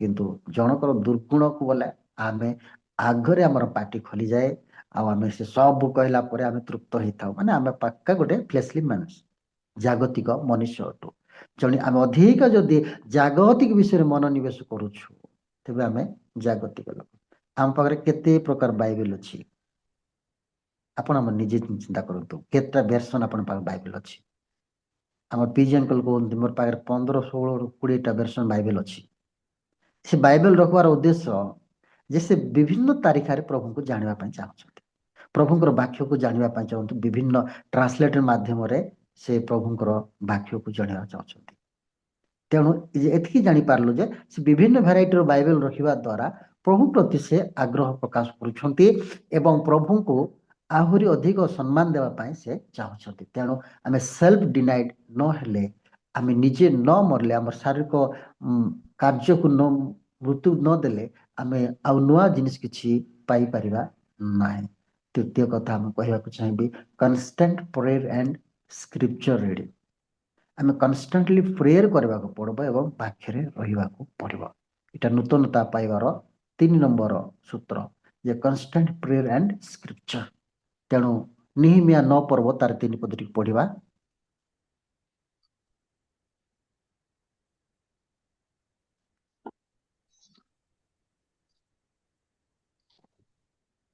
ଆଜ୍ଞା 9ର 3 ପୁଣି ସେମାନେ ସ୍ୱ ସ୍ୱ ସ୍ଥାନରେ ଠିଆ ହୋଇ ଦିନର ଚତୁର୍ଥାଂଶ ପର୍ଯ୍ୟନ୍ତ ସଦାପ୍ରଭୁ ଆପଣମାନଙ୍କ ପରମେଶ୍ୱରଙ୍କ ବ୍ୟବସ୍ଥା ପୁସ୍ତକକୁ ପାଠ କଲେ ଓ ଅନ୍ୟ ଚତୁର୍ଥାଂଶ ପର୍ଯ୍ୟନ୍ତ ସେମାନେ ପାପ ସ୍ୱୀକାର କରି ସଦାପ୍ରଭୁ ଆପଣମାନଙ୍କ ପରମେଶ୍ୱରଙ୍କୁ ପ୍ରଣାମ କଲେ ଏଇଠି ଆମେ ଦେଖୁଛୁ 2 ପ୍ରକାର କାମ ସେମାନେ କରୁଛନ୍ତି ଦିନର ଚତୁର୍ଥାଂଶ ପୁଣି ସେମାନେ ଈଶ୍ୱରଙ୍କ ବାକ୍ୟ ପଠନ କଲେ ଆଉ ଚତୁର୍ଥାଂଶ ସମୟକୁ ପାପ ସ୍ୱୀକାର କଲେ ନିଶ୍ଚିତ ଭାବରେ ଗୋଟେ ମନୁଷ୍ୟ ଯଦି ନୂତନତା ପାଇବାର ଅଛି ପ୍ରଭୁଙ୍କ ବାକ୍ୟକୁ ପଢିବାର ଅଛି ତେବେ ପ୍ରଭୁ ତାକୁ ସେ ବାକ୍ୟ ଦେଇ କିଛି ନୂଆ କଥା କହିବେ ସେ ବାକ୍ୟ 1000 ଥର ପଢିଥାଉ କେତେ ଥର ପଢିଥାଉ କେତେ ଥର ଶୁଣିଥାଉ ସେ ନିଜେ ଆଉ ଥରେ ମନ ଲଗେଇ ପଢୁଛି ପ୍ରଭୁ ସେ ବାକ୍ୟ ଦେଇ ଗୋଟେ ପଦ ଗୋଟେ ସେଣ୍ଟେନ୍ସରେ ଯେକୌଣସି ଗୋଟେ ଭାବରେ ପ୍ରଭୁ କଥା କୁହନ୍ତି ତା ଜୀବନ ନୂତନତା ନିଶ୍ଚିତ ଭାବରେ ନୂତନତା ପ୍ରଭୁ ତାକୁ ଦିଅନ୍ତି ଏବଂ ଅବଶିଷ୍ଟ ଚତୁର୍ଥାଂଶ ସମୟକୁ ନିଜ ପାପ ସ୍ୱୀକାର କଲେ ଯେଉଁ ଆଜ୍ଞା ଆଜି ୱାର୍ସିପ କରୁଥିଲେ ସେ ଗୀତ ଗାଉଥିଲେ ମାଫ କର ଗୋଟେ କ୍ଷମା ମାଗିବାଟା ଏଇଟା ଗୋଟେ ନୂତନତା ପାଇବାର ଗୋଟେ ଗୀତ ଆମେ ସବୁବେଳେ କେମିତି ଗୀତ ଗାଇଥାଉ ଆଉ ଅନ୍ୟମାନଙ୍କୁ ପ୍ରଭାବିତ କଲା ପରେ ଗୀତ କିନ୍ତୁ ମୋତେ ମାଫ କରିଦିଅ ମୋତେ କ୍ଷମା କରିଦିଅ ମୋତେ ଅପ୍ରଭୁ ପରିଷ୍କାର କରିଦିଅ ଏଇଟା ଗୋଟେ ନୂତନତା ପାଇବାର ଲୋକର ଚରିତ୍ର ଆମେ ଏମିତି ଗୀତ କେତେ ସମୟ ଗାଉ ପ୍ରଭୁ ମୋତେ କ୍ଷମା କରିଦିଅ ତୁମର ଲହୁରେ ମୋତେ ଧୋଇ ଦିଅ ତୁମର ବାକ୍ୟରେ ମୋତେ ପରିଷ୍କାର କର ତୁମର ଆତ୍ମାଙ୍କ ଦ୍ୱାରା ମୋତେ ଶୁଚି କର এটা ନୂତନତା ଦାଉଦ ବିକଳ ହେଇଗଲେ ଯେ ପାପ କଲା ପରେ ହେ ପ୍ରଭୁ ମୁଁ ତୁମର ଆତ୍ମା ମୋ ଠାରୁ ନିଅ ନାହିଁ ତୁମର ପବିତ୍ର ଆତ୍ମା ମୋ ଠାରୁ ନିଅ ନାହିଁ ମୋତେ ନୂତନ ଆତ୍ମା ଦିଅ ମୋତେ ସୁସ୍ଥିର କର ଏମିତି କର ସେମିତି କର ସେ ବ୍ୟାକୁଳ ହେଇଗଲେ ଆଜି ଆମେ ଏମିତି ଅଛି କି ହୃଦୟରେ ଗୋଟେ ନୂତନତା ପ୍ରଭୁ କିଏ ଜାଣେ ମୁଁ କ'ଣ ଭୁଲ କରିଛି ପ୍ରଭୁ ମୋ ରୋଡରେ ଠିଆ ହେଲା ବେଳେ ମୁଁ ଚା ପିଇଲା ବେଳେ କି ଆଉ କ'ଣ ଡିସ୍କସନରେ କି ଆଉ କ'ଣ ବିଷୟରେ ପ୍ରଭୁ ମୋର ଦେହ କି ମୋର ଶରୀର ଅଶୁଚି ହେଇଯାଇଛି ତେବେ ପ୍ରଭୁ ଶୁଚି କର ଏମିତି ମନୋଭାବ ଆମେ କେତେ ଲୋକକୁ ଦେଖୁ ବହୁତ କମ ଲୋକ ପ୍ରଭୁ ମୋର ମାଫ କରିଦିଏ ଅନେକ ଲୋକ ତ କହନ୍ତି ନାଇଁ ଆରେ ପାପୀ ନାଇଁ ପ୍ରଭୁ ଆମକୁ ଶୁଚି କରିଦେଲେ ଆଉ ପବିତ୍ର କରିଦେଲେ ଆମର ପାପ ନାହିଁ ପାପୀ ବୋଲି ତମେ କାହିଁକି କହୁଛୁ ବୋଲି ଅନେକ ଲୋକ ଶୁଣୁଛୁ ଆମେ କିନ୍ତୁ ମୁଁ ଦେଖିଲି ବାଇବେଲରେ ଦାନିଏଲ ପରି ଧାର୍ମିକ ଜୀବନ କାଟିବା ଲୋକମାନେ ମଧ୍ୟ ପାପ ସ୍ୱୀକାର କରୁଛନ୍ତି ନିହିମିଆ ପରି ଗୋଟେ ସଚ୍ଚୋଟ ଜୀବନ କାଟିବା ଲୋକମାନେ ମଧ୍ୟ ପ୍ରଭୁ ମୁଁ ଏବଂ ମୋର ପିତୃବଂଶର ପାପ କ୍ଷମା କର ଆମେ ଅପରାଧ କରିଅଛୁ ତୁମ ବିରୁଦ୍ଧରେ ହିଁ ପାପ କରିଅଛୁ ତୁମେ ଯୋଉଟା ଚାହୁଁନଥିଲ ସେଟା ହିଁ କରିଅଛୁ ବୋଲି ବଡ଼ ବଡ଼ ଧାର୍ମିକ ଲୋକମାନେ ସବୁ କହିଛନ୍ତି ଆମେ ପ୍ରଭୁଙ୍କ ନିକଟରେ ପାପୀ ପ୍ରଭୁ ମୋତେ ଦୟା କର ବୋଲେ ଆମେ ଗ୍ରାଣ୍ଟେଡ ହେବୁ ଆଉ ମୁଁ ବାପ୍ତିସ୍ମ ନେଲି ମୁଁ ସବୁ ହେଇଗଲା ପବିତ୍ର ଆତ୍ମା ପାଇଲି ମୋର ଆଉ କିଛି ଭୁଲ ନାହିଁ ଆଉ କିଛି ନାହିଁ ମୁଁ 100% ମୁଁ କ'ଣ ପାଇଁ ପ୍ରଭୁ ତ ଅନୁଗ୍ରହ କରି ମୋତେ କ'ଣ କରିଦେଇଛନ୍ତି ଧାର୍ମିକ କରିଦେଲେ ମୁଁ କ'ଣ ପାଇଁ ପାପୀ ପାପୀ ପାପୀ ପାପୀ ପାପୀ ବୋଲି ମୁଁ ରହିବି ବୋଲି କେତେ ଲୋକ କହୁଛନ୍ତି ଅମିତ ପାଣ୍ଡେ ଗୋଟେ ଗୀତ ଗାଇଲେ ଯେ ସେ ଗୀତ ଆମେ ଗୋଟେ ମିଟିଂରେ ଗାଇଲୁ ସେଟା ପ୍ରାୟ 2-3 ବର୍ଷ ଆଗରୁ ସେ ଗୋଟେ ପାଷ୍ଟର ସେଠି କହିଲେ ଯେ ସେଟା ବିଶ୍ୱାସୀ ମାନଙ୍କର ଗୀତ ସେଟା ପାଷ୍ଟର ମାନଙ୍କ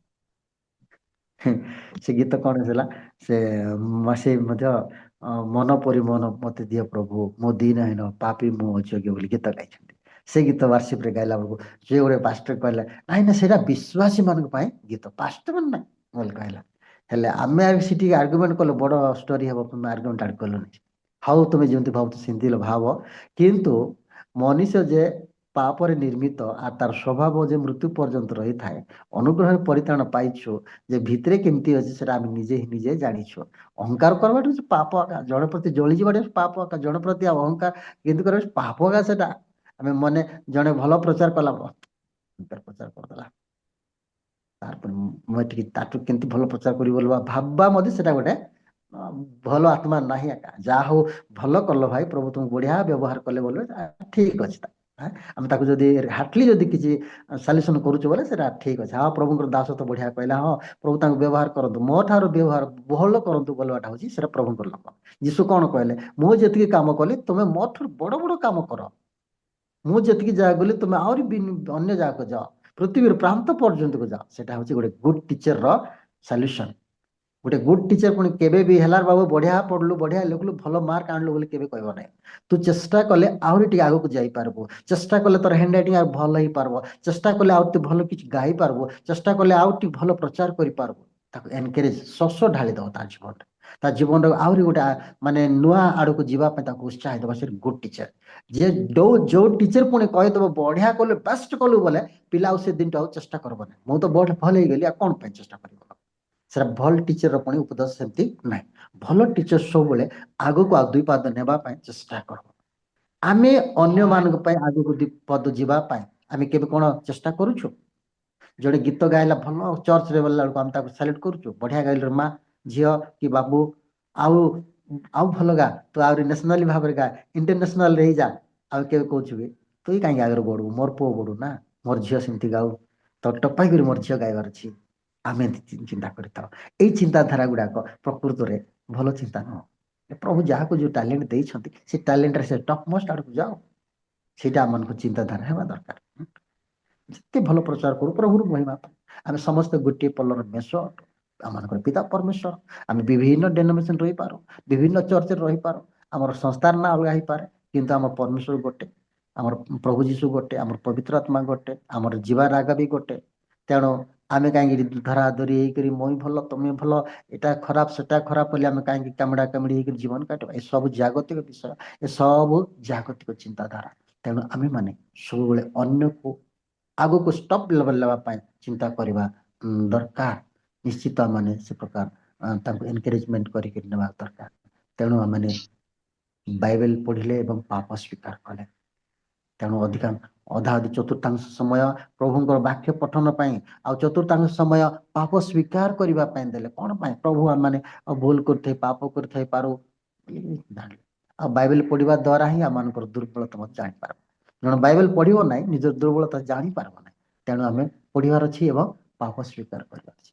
ଆଉ ପ୍ରାର୍ଥନା ପ୍ରଥମ ସାମୁଏଲ ତାର 12 ପର୍ବ 23 ପଦଟି ପଢନ୍ତୁ।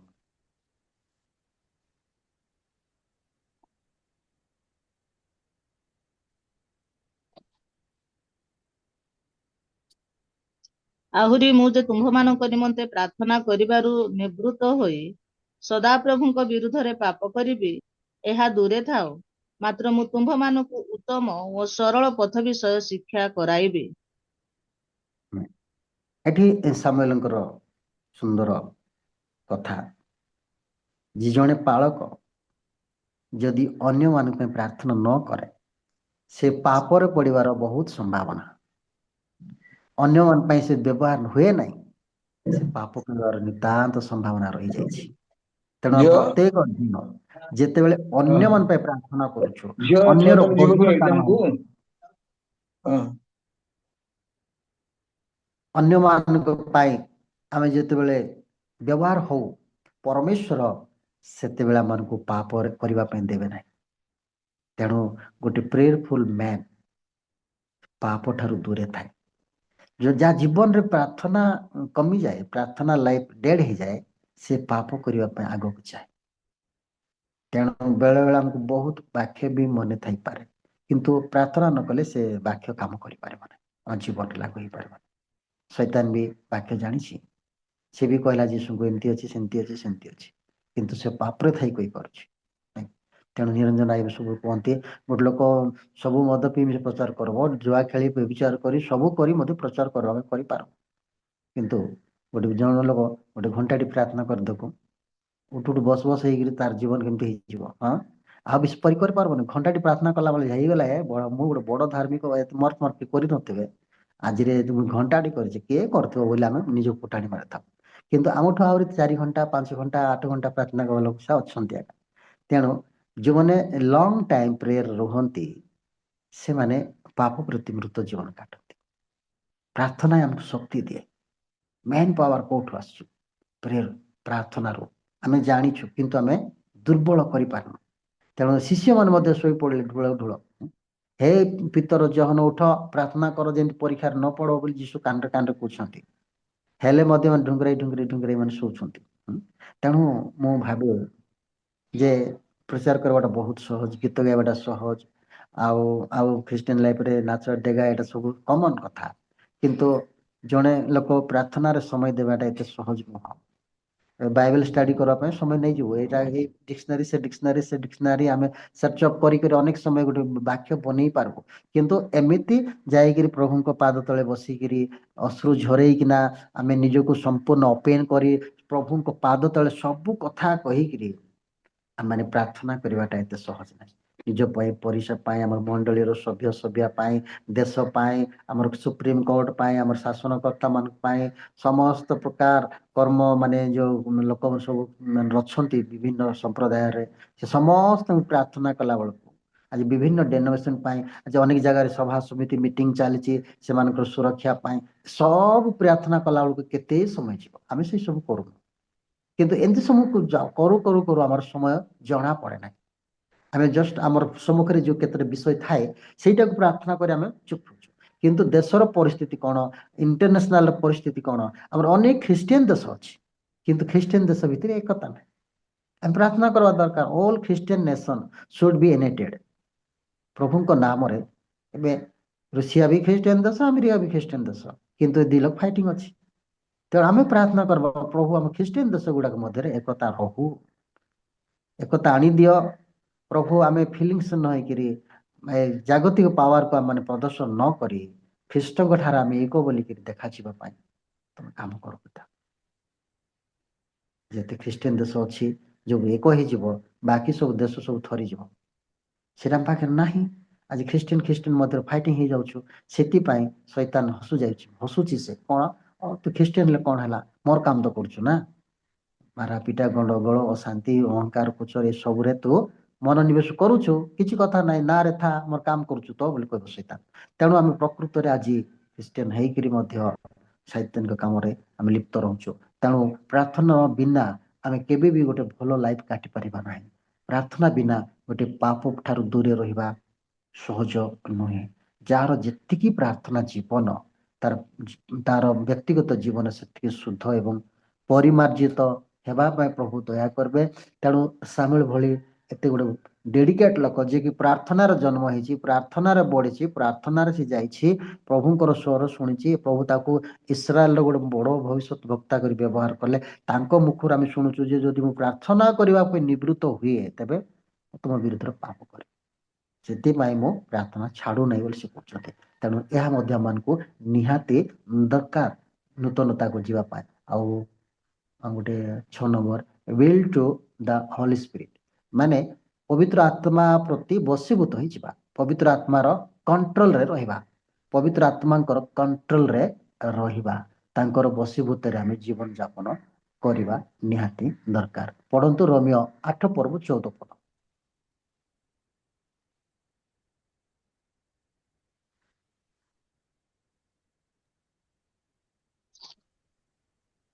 ଯେଣୁ ଯେତେ ଲୋକ ଈଶ୍ୱରଙ୍କ ଆତ୍ମାଙ୍କ ଦ୍ୱାରା ଚାଳିତ ହୁଅନ୍ତି ସେମାନେ ଈଶ୍ୱରଙ୍କର ସନ୍ତାନ।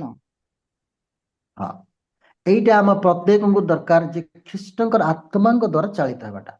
ଏଇଟା ମଧ୍ୟ ଗୋଟେ ଆତ୍ମିକ ଲୋକ ଏଇଟାକୁ ବୁଝିପାରିବ। କେମିତି ଆଜ୍ଞା ଆତ୍ମାଙ୍କ ଦ୍ୱାରା ଚାଳିତ ବୋଲେ, ଆମେ ପ୍ରେୟର କରିବୁ, ପ୍ରଭୁ ଚାଳନା ଦେବେ, ନିଶ୍ଚୟ ଚାଳନା ଦେବେ। ଯିବେ କି ନ ଯିବେ ପ୍ରଭୁ କଥା କହିବେ, କରିବେ କି ନ କରିବେ, କଲେ ଭଲ ଥିବ ନଥିବ ପ୍ରଭୁ କଥା କହିବେ। ଏନି ହାଉ ଯଦି ଖୋଜିବା ଆମେ ପାଇପାରିବା, ପ୍ରଭୁ ମୁଁ ସେ କାମ ପାଇଁ ଯାଉଛି। ଥରେ ମତେ ଜଣେ ଲୋକ ପ୍ରଲୋଭିତ କଲା 2001 ମସିହାରେ ଯେ ବହୁତ ବଡ଼ ପ୍ରଲୋଭନ ଦେଇକିରି ମତେ ନେବା ପାଇଁ ଚାହିଁଲା, ମାନେ ଭୁବନେଶ୍ୱର ନେବାକୁ ଚାହିଁଲା। ମୁଁ ଆପଣଙ୍କୁ ଗୋଟେ କମିଶନର ସହିତ ମୁଁ ଅଛି, ଆଉ ଆପଣଙ୍କୁ ବହୁତ ବଡ଼ ଜବ୍ ଗୋଟେ ଦେଇଦେବି, ଆପଣ ଗୋଟେ 4-5ଟା ପାଷ୍ଟରକୁ ଆପଣ ସପୋର୍ଟ ଦେଇପାରିବେ। ଆପଣ ବି ପାର୍ଟ ଟାଇମ୍ କରନ୍ତୁ ଆଉ ଗଭର୍ଣ୍ଣମେଣ୍ଟ ଜବ୍ କରନ୍ତୁ ଏବଂ ଗୋଟେ 4-5ଟା ପାଷ୍ଟରକୁ ଆପଣ ସପୋର୍ଟ ଦେଇକି ରଖିପାରିବେ। ଭଲ ଥିବ କି ନାହିଁ ବୋଲି କହିଲା। ଆପଣ ତ ଜଣେ ସେବା କରୁଛନ୍ତି, ଆପଣଙ୍କ ସହିତ ଆରି 4-5 ଜଣଙ୍କୁ ଆପଣ ସପୋର୍ଟ ଦେଇପାରିବେ।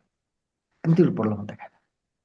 ତାପରେ ସତ ଆଗ ବୋଲି କହିଲି ଯେ ମୁଁ ଭୁବନେଶ୍ୱର ଗୋଟେ କାର୍ ଫାର୍ ଧରିବାର ଆସିଛି, ହେଲେ ପ୍ରଲୋଭନ ମୁଁ ଉପରେ ପ୍ରେୟର କଲି, ଯିବା ପୂର୍ବରୁ ପ୍ରେୟର କଲି, ପ୍ରଭୁ ଆଉ ତୁମେ ଯଦି ଚାହୁଁଛ ମତେ କଥା କୁହ ବୋଲି। ଆଉ ବାଇବେଲ ଖୋଲିଲା ବେଳକୁ, ବାଇବେଲ ଓପେନ୍ ହେଲା ବେଳକୁ ଏମିତି ଗୋଟେ ବାକ୍ୟ ମତେ ମିଳିଗଲା, ହେ ପୁତ୍ର, ପାପୀ ମାନେ ଫୁସୁଲାଇଲେ ତାର କଥାରେ ସମତ ହୁଅ ନାହିଁ। ଡାଇରେକ୍ଟ କଥା ହେଲେ ମତେ ପ୍ରଭୁ। ତାପରେ ମୁଁ ଜାଣିଲି ଏଠି ବିପଦ ଅଛି ବୋଲି କହିଲେ, ଏଠି ବିପଦ ଅଛି। ତାପରେ ତାକୁ ଆଣିଲେ, କାଲି ମେଳା ମୁଁ ଥିଲି ସେତେବେଳକୁ, ମାଲକାନଗିରିର କାଲି ମେଳା, ଏବଂ କାଲି ମେଳାରୁ ମାଥିଲି ଆସିଲି। ମାଥିଲି ଆସିଲା ପରେ ଆଉ ତାକୁ ମୁଁ ଏଭଏଡ୍ କରିଦେଲି। ତାକୁ ଆଉ ଗାଁକୁ ନେଇଥିଲି ଏକା, କିନ୍ତୁ ପରେ ତାକୁ ବାନ୍ତି ଫାନ୍ତି ହେଇଗଲା, ତାର ଦେହ ଅସୁସ୍ଥ ହେଇଗଲା, ମତେ ଠକବା ପାଇଁ ଚେଷ୍ଟା କଲା। ତାପରେ ଜାଣିଲି ଏଟା ନିଶ୍ଚୟ ପ୍ରଭୁ ମତେ ତାଠୁ ପୃଥକ କଲେ। ତେଣୁ ଚାଳନା ଦରକାର, ପ୍ରଭୁଙ୍କୁ ଖୋଜିବାର ଅଛି। ପ୍ରଭୁ ମୁଁ ତ ଜାଣିନି, ମୋର ବୁଦ୍ଧି ସୀମିତ, ମୋର ଜ୍ଞାନ ଅଳ୍ପ, କିନ୍ତୁ ତୁମେ ଜାଣିଛ ଏ ରାସ୍ତାର ଠିକ ରାସ୍ତା ନା ଖରାପ ରାସ୍ତା। ଯେତେବେଳେ ମାନେ ପ୍ରଲୋଭିତ ହେଇଥାଉ, କିଛି ଗୋଟେ ଏକାଥରକୁ ମିଳିଯିବ, କିଛି ଗୋଟେ ଏକାଥରକୁ ଡେଭଲପ ହେଇଯିବ, କିଛି ଗୋଟେ ମୋର ଲାଇଫ ଚେଞ୍ଜ ହେଇଯିବ ଏକାଥରକୁ, ଏମିତି କିଛି ଆସିଥାଏ, ସେଟା ତ ପ୍ରଲୋଭନ। ଆଉ ପ୍ରଥମ ମାତା ପିତା ମାନେ ଏଇ ସବୁ ପାପରେ ପଡିଗଲେ ନା, ତୁମେ ପରମେଶ୍ୱରଙ୍କୁ ପରି ହେବ, ଜ୍ଞାନ ଭତ ଏଇ ସବୁ ମିଳିଯିବ, ତୁମେ ଆଉ ଏମିତି ରହିବ ନାହିଁ, ପ୍ରଭୁଙ୍କ ତୁଲ୍ୟ ହେଇଯିବ ବୋଲେ ମାନେ ସବୁ ଫୁଲିଗଲେ, ଆଉ ସେଠି ପ୍ରଲୋଭିତ ହେଇ ମାନେ ପାପରେ ପଡିଲେ।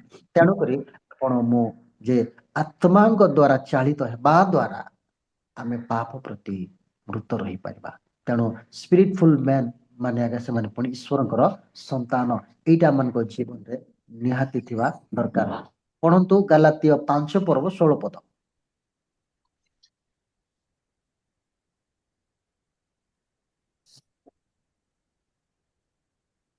ମୋହର ଭାବ ଏହି, ଆତ୍ମାଙ୍କ ଦ୍ୱାରା ଆଚରଣ କର, ତାହା ହେଲେ ତୁମ୍ଭେମାନେ ଶରୀରର ଅଭିଳାଷ ପୂର୍ଣ୍ଣ କରିବ ନାହିଁ।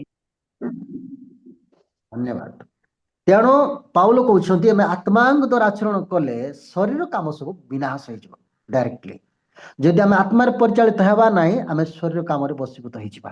ଆମେ ସ୍ପିରିଟରେ ପୂର୍ଣ୍ଣ ହେବା ନାହିଁ, ପବିତ୍ର ଆତ୍ମାରେ ପୂର୍ଣ୍ଣ ହେବା ନାହିଁ, ପ୍ରାର୍ଥନା କରିବା ନାହିଁ, ପବିତ୍ର ଆତ୍ମାଙ୍କର ଗାଇଡେନ୍ସକୁ ମାଗବା ନାହିଁ, ପ୍ରଭୁଙ୍କ ଚାଳନାକୁ ମାଗବା ନାହିଁ, ତେବେ ଆମେ ମାନେ ଶାରୀରିକ ଭାବରେ ମୃତ ହେଇପାରିବା। ଯେଉଁମାନେ ଆତ୍ମାରେ ପୂର୍ଣ୍ଣ ହେବେ ଶାରୀରିକ କାମ ଅଟୋମେଟିକ ନଷ୍ଟ ହେଇଯିବ। ସେଥିପାଇଁ ପାଉଲ ଯେତେବେଳେ ଆତ୍ମାରେ ପୂର୍ଣ୍ଣ ହେଲେ, ଯୋଉ କି ଦୈବ ଆତ୍ମା ଦେଖୁଥିବା ଜଣେ ସ୍ତ୍ରୀ ଲୋକ, ତାର ଆତ୍ମା ସବୁ ନଷ୍ଟ ହେଇ ପଳେଇଲା ସାଙ୍ଗେ ସାଙ୍ଗେ। ସେମାନେ କହିଲେ ଆମର ଲାଭ ଗଲା, ଆମର ବିଜନେସ ଗଲା, ଆମର ସବୁ ଗଲା ବୋଲି ସେମାନେ ଏଇଟା ହେଇଗଲେ। କାରଣ ଆତ୍ମାରେ ଥିଲେ ପାଉଲ, ଯେତେବେଳେ ପର୍ଯ୍ୟନ୍ତ ଆମେ ଆତ୍ମାରେ ରହିବା ନାହିଁ, ଶୈତାନର କାର୍ଯ୍ୟ ଆମଠାରୁ ଯିବ ନାହିଁ। ହୋଲି ସ୍ପିରିଟରେ ପ୍ରାର୍ଥନା କରିବେ ନାହିଁ, ପର ଭାଷାରେ ପ୍ରାର୍ଥନା କରିବେ ନାହିଁ, ଆଣ୍ଠୁ ଭାଙ୍ଗିବେ ନାହିଁ, ହାତ ଉଠେଇବେ ନାହିଁ, ଅନ୍ୟାନ୍ୟ ଭାଷାରେ କଥା ହେଇପାରିବେ ନାହିଁ, ଆଉ ପୁରା ଗୋଟେ ସ୍ପିରିଟରେ ରହିବା ପାଇଁ ଶିଖିବେ ନାହିଁ, କି ଆପଣ ଜାଣିପାରିବେ ଜାଗତିକ କାମ କଣ, ପାପ କଣ ଜାଣିପାରିବେ, ଫରକ ଜାଣିପାରିବେ। ଗୋଟେ ଲୋକ ଆତ୍ମାରେ ରହିବାକୁ ଶିଖିଛି ବୋଲେ ଜାଗତିକ କାମ ମତେ ସେ ଜାଣିଦବ, ଫରକ ଜାଣି ଦେଇପାରିବ।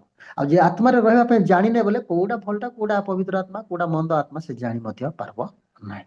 ତେଣୁ ଗୋଟେ ସ୍ପିରିଟରେ ଥିବା ଲୋକ ଦେଖୁ ଦେଖୁ ଜାଣିଦବ ଜଣେ ଯେ ଏ ଗୋଟେ ସ୍ପିରିଚୁଆଲ ମେନ୍ କି ମାନେ ଜାଗତିକ ଲୋକ, ସେ ଜାଣିଦବ। ସେ ଆମେ ଆତ୍ମାରେ ଥିଲେ ଗୋଟେ ଲୋକ ଜାଗତିକ ଲୋକକୁ ଜାଣିପାରିବା।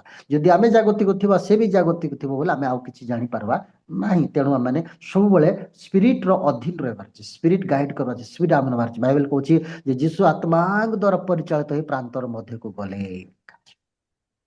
ଆମକୁ ଏମିତି ଅନୁଭୂତି ଅଛି କି ଜୀବନରେ ଆତ୍ମାଙ୍କ ଦ୍ୱାରା ଚାଳିତ ଆମେ କାମ କରୁଛୁ କି? ପାଳକମାନେ ଆଜି କାହା ଘରେ ଯିବି ପ୍ରାର୍ଥନା ଯିବି, ପ୍ରଭୁ ମତେ କଥା କହ। କାହାଠି ମୁଁ ପ୍ରଭୁ ଭିଜିଟିଂ ଯିବି, ତୁମେ କଥା କହ। ପ୍ରଭୁ ମୁଁ କାହା ପାଇଁ କଣ ବାକ୍ୟ କହିବି, ପ୍ରଭୁ କଥା କହ। ଆମେ କି ପ୍ରାର୍ଥନା କରୁଛୁ, ବାଇବେଲ ଖୋଲୁଛୁ, ଫଟୋ କୋଉଟା ଗୋଟେ ମିଳିଲା ବୋଲି ଯାଇକିରି ପଢୁଛୁ। କିନ୍ତୁ ପ୍ରଭୁ ସେ ଘର ପାଇଁ ମତେ କଣ ବାକ୍ୟ ଦବ, ପ୍ରଭୁ ତାଙ୍କ ପରିବାର ପାଇଁ କଣ କହିଲେ ଠିକ, ପ୍ରଭୁ ତୁମେ ଟିକେ କୁହ ପାପା, ମୁଁ ଜାଣିନାହିଁ। ସେତିକି ଟିକେ ଚିନ୍ତା କର, ସେତିକି ଚିନ୍ତା କରୁ କରୁ ପ୍ରଭୁ ଆମର ମୁଣ୍ଡରେ କିଛି ଗୋଟେ ଦେଇଦେବେ ହେଲା। ସେତିକି ତ ଚିନ୍ତା, ପ୍ରଭୁ ତାଙ୍କର ଘରେ କଣ କହିବି ପ୍ରଭୁ ବୋଲି, ଏତିକି ତ ପ୍ରଭୁଙ୍କୁ ଟିକେ ପ୍ରଶ୍ନ ତାଙ୍କ ଉପରେ ଛାଡି ଦିଅନ୍ତୁ। ପରେ ପ୍ରଭୁ ଆପଣଙ୍କୁ ଗୋଟେ ବଢିଆ ଗୋଟେ ସଜେସନ ଦେବେ, ଗୋଟେ ବଢିଆ ଚିନ୍ତା ଦେବେ, ତାପରେ ଆପଣ ଲେଖନ୍ତୁ ବାକ୍ୟ, ତାପରେ ଯାଆନ୍ତୁ, ଦେଖିବେ ଆପଣଙ୍କୁ ସମାନ ପ୍ରଭୁ ସେଠି ବ୍ୟବହାର କରିବେ। ମୁଁ ଆଜି ଗୀତ ଗାଇବା ସମୟରେ ଯାହା ହଉ ମୋର ବାକ୍ୟକୁ ନେଇ ଗୋଟେ ଗୀତ ଗାଉଛନ୍ତି ବୋଲି ମତେ ଖୁସି ଲାଗିଲା। ଏଇଠି ନାଇଁ, ଅନେକ ସମୟରେ ମତେ ଏମିତି ହିଁ ହୁଏ। ମୁଁ ଯୋଉ ବାକ୍ୟ ଦେବାର ଥିବ ସେ ଅନୁସାରେ ଆରାଧନା ଗୀତ ଏସବୁ ଚାଲୁଥିବ, ତ ମୁଁ ଭାବି ଯେ ପ୍ରକୃତରେ ହଁ ପ୍ରଭୁ, ମୁଁ ଯୋଉଟା କହିବାକୁ ଯାଉଅଛି ସେଇଟାକୁ ତୁମେ କରୁଛ ପ୍ରଭୁ ବୋଲି ମୁଁ ମନେ ମନେ ଖୁସି ହେଇଯାଏ। ଯୋଉ ଗୀତ ଆଜି ମୁଁ ଶୁଣୁଥିଲି ଲାଷ୍ଟ ସେଟା ବହୁତ ଭଲ ଲାଗିଲା, ଯେ ହଁ ଏଇଟା ଗୋଟେ ନୂତନତା ଆଡକୁ ଯିବାର ଲୋକର ଗୋଟେ ସ୍ୱଭାବ, ଯେ ପ୍ରଭୁ ମତେ କ୍ଷମା କର, ମତେ ଶୁଚି କର, ମତେ ପବିତ୍ର କର, ମୋର ପାପକୁ ଗଣନା କର ନାହିଁ, ମୋର ସବୁ ଧୋଇ ଦିଅ ପ୍ରଭୁ। ଏଇଟା ଗୋଟେ ନୂତନତାକୁ ଆଡକୁ ଯିବା ଲୋକର କାକୃତି, ବିନତି, ଗୋଟେ ଚାହା, ଗୋଟେ ଇଚ୍ଛା, ଗୋଟେ ଡିଜାୟାର ଏଇଟା ରହୁଛି। ଆଉ ଯେ ଯଦି ନୂତନତା ପାଇବାକୁ ଚାହୁଁ, ସେ ଯୋଉଟା ଗାଇଲେ ତାର କିଛି ଚାହିଁ ଆସେ ନାହିଁ। ତେଣୁକରି ଆମେ ଆତ୍ମାଙ୍କର କଣ୍ଟ୍ରୋଲରେ, ଆତ୍ମାଙ୍କର ବଶୀଭୂତରେ ଆମେ ଜୀବନ କାଟିବା। ଆଉ 6 ନମ୍ବର କହିବାକୁ ଚାହୁଁଛି, ୱାକ୍ ଇନ୍ କମ୍ୟୁନିଟି। ଆମେ ଗୋଟେ ସମ୍ପ୍ରଦାୟ ସହିତ ରହିବା, ଗୋଟେ ଆମର ଗୋଟେ ଖ୍ରୀଷ୍ଟିଆନ ଲୋକମାନଙ୍କ ସହିତ ସହଭାଗିତାରେ ଆମେ ଜୀବନ କାଟିବା ଦରକାର। ଯଦି ଫେଲୋସିପକୁ ଛାଡ଼ିଦେବା, ଆମେ କେବେ ବି ଆମେ ଆତ୍ମିକତାରେ ବଢି ପାରିବା ନାହିଁ, ଗୋଟେ ନୂତନତା ଦେଇ ପାରିବା ନାହିଁ। ଦେଖ, ଆମେ ପ୍ରତିଦିନ ଏଠି ନୂଆ ଲୋକ ୱାର୍ସିପ୍ କରନ୍ତି, ପ୍ରତିଦିନ ନୂଆ ଲୋକ ମେସେଜ ଦିଅନ୍ତି, ପ୍ରତି ଲୋକ ନୂଆ ଲୋକ ଲିଡିଂ କରନ୍ତି। ତେଣୁ ଫେଲୋସିପରେ ଆମେ ନୂତନତା ପାଇପାରିବା। ଏଫିସିଓ 4 ପର୍ବ ତାର 1 ରୁ 6 ପଦ ପଢନ୍ତୁ। ଏଫିସିଓ 4 1 ରୁ 6। ଅତଏବ ପ୍ରଭୁଙ୍କ ହେତୁ ବନ୍ଦୀ ଯେ ମୁଁ ତୁମ୍ଭମାନଙ୍କୁ ଅନୁରୋଧ କରୁଅଛି, ତୁମ୍ଭେମାନେ ଯେଉଁ ଆହ୍ୱାନରେ ଆହୁତ ହୋଇଅଛ ସେଥିର ଯୋଗ୍ୟ ଆଚରଣ କର, ଅର୍ଥାତ୍ ସର୍ବପ୍ରକାର ନମ୍ରତା, ମୃଦୁତା ଓ ଦୀର୍ଘ ସହିଷ୍ଣୁତା ସହ ପ୍ରେମରେ ପରସ୍ପର ପ୍ରତି ସହନଶୀଳ ହୁଅ। ଶାନ୍ତିରୂପ ବନ୍ଧନରେ ଆତ୍ମାଙ୍କ ଐକ୍ୟ ରକ୍ଷା କରିବା ନିମନ୍ତେ ଯତ୍ନବାନ ହୁଅ।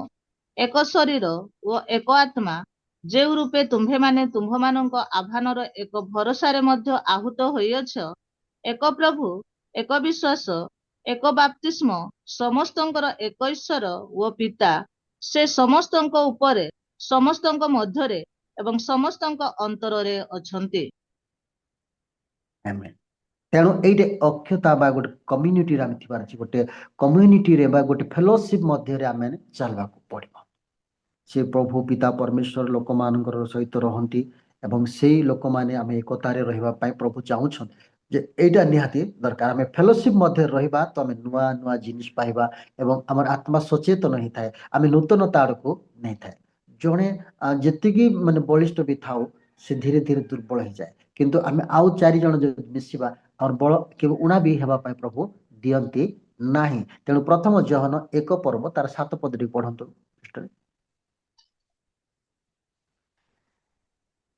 କିନ୍ତୁ ସେ ଯେପରି ଜ୍ୟୋତିର୍ନିବାସୀ, ଆମ୍ଭେମାନେ ଯଦି ସେହିପରି ଜ୍ୟୋତିରେ ଆଚରଣ କରୁ, ତେବେ ଆମ୍ଭମାନଙ୍କର ପରସ୍ପର ସହଭାଗିତା ଅଛି। ପୁଣି ତାହାଙ୍କ ପୁତ୍ର ଯୀଶୁଙ୍କ ରକ୍ତ ସମସ୍ତ ପାପରୁ ଆମ୍ଭମାନଙ୍କୁ ପରିଷ୍କାର କରେ। ତେଣୁ ପରସ୍ପର ସହଭାଗିତା ମାନଙ୍କୁ ନିହାତି ଦରକାର, ପରସ୍ପରକୁ ପ୍ରେମ କରିବା ନିହାତି ଦରକାର। ପରସ୍ପର ସହିତ ଆମେ ଜଡ଼ିତ ହେଇଥିଲେ ଆମର ରେନ୍ୟୁଟା ନିତାନ୍ତ ରହିବ। ଏଇଟା ହଉଛି 6ଠ ପଏଣ୍ଟ। ଆଉ ଗୋଟେ କଥା ବନ୍ଦ କରିବାକୁ ଚାହୁଁଛି, ଆପଣ ଖୋଲନ୍ତୁ ଯେ ଦାନିଏଲ ତାର 9 ଅଧ୍ୟାୟ 3 ରୁ 6 ପଦଟି ପଢନ୍ତୁ। ଦାନିଏଲ 9 ପର୍ବ 3 ରୁ 6 ପଦ ପଢନ୍ତୁ।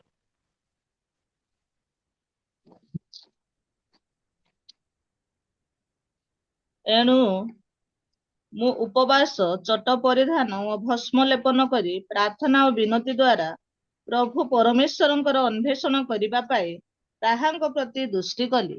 ପୁଣି ମୁଁ ସଦାପ୍ରଭୁ ମୋହର ପରମେଶ୍ୱରଙ୍କ ନିକଟରେ ପ୍ରାର୍ଥନା କଲି ଓ ପାପ ସ୍ୱୀକାର କରି କହିଲି, ହେ ପ୍ରଭୁ, ତୁମ୍ଭେ ମହାନ ଓ ଭୟାନକ ପରମେଶ୍ୱର, ଯେଉଁମାନେ ତୁମ୍ଭକୁ ପ୍ରେମ କରନ୍ତି ଓ ତୁମ୍ଭର ଆଜ୍ଞା ପାଳନ କରନ୍ତି, ତୁମ୍ଭେ ସେମାନଙ୍କ ପ୍ରତି ନିୟମ ଓ ଦୟା ରକ୍ଷା କରିଥାଅ। ଆମ୍ଭେମାନେ ପାପ ଓ କୁଟିଳାଚରଣ କରିଅଛୁ ଓ ଦୁଷ୍କର୍ମ କରି ବିଦ୍ରୋହୀ ହୋଇଅଛୁ, ଆଉ ତୁମ୍ଭର ବିଧି ଓ ଶାସନ ପଥ ତ୍ୟାଗ କରିଅଛୁ। ପୁଣି ତୁମ୍ଭର ଯେଉଁ ଦାସ ଭବିଷ୍ୟତ ବକ୍ତାଗଣ ଆମ୍ଭମାନଙ୍କର ରାଜଗଣଙ୍କୁ ଓ ଆମ୍ଭମାନଙ୍କର ଅଧିପତିଗଣଙ୍କୁ ଓ ଆମ୍ଭମାନଙ୍କର ପିତୃପୁରୁଷଗଣଙ୍କୁ ଓ ଦେଶସ୍ଥ ଲୋକ ସମୂହକୁ ତୁମ୍ଭ ନାମରେ କଥା କହିଲେ, ସେମାନଙ୍କ ପ୍ରତି ଆମ୍ଭେମାନେ କର୍ଣ୍ଣପାତ କରି ନାହୁଁ। ଏଠି ଉପବାସ ସହିତ ଅନୁତାପ ଏବଂ ପାପ ସ୍ୱୀକାର। ଉପବାସ ଦ୍ୱାରା ଅନୁତାପ ଏବଂ ପାପ ସ୍ୱୀକାର କରିବାକୁ ପଡ଼ିବ।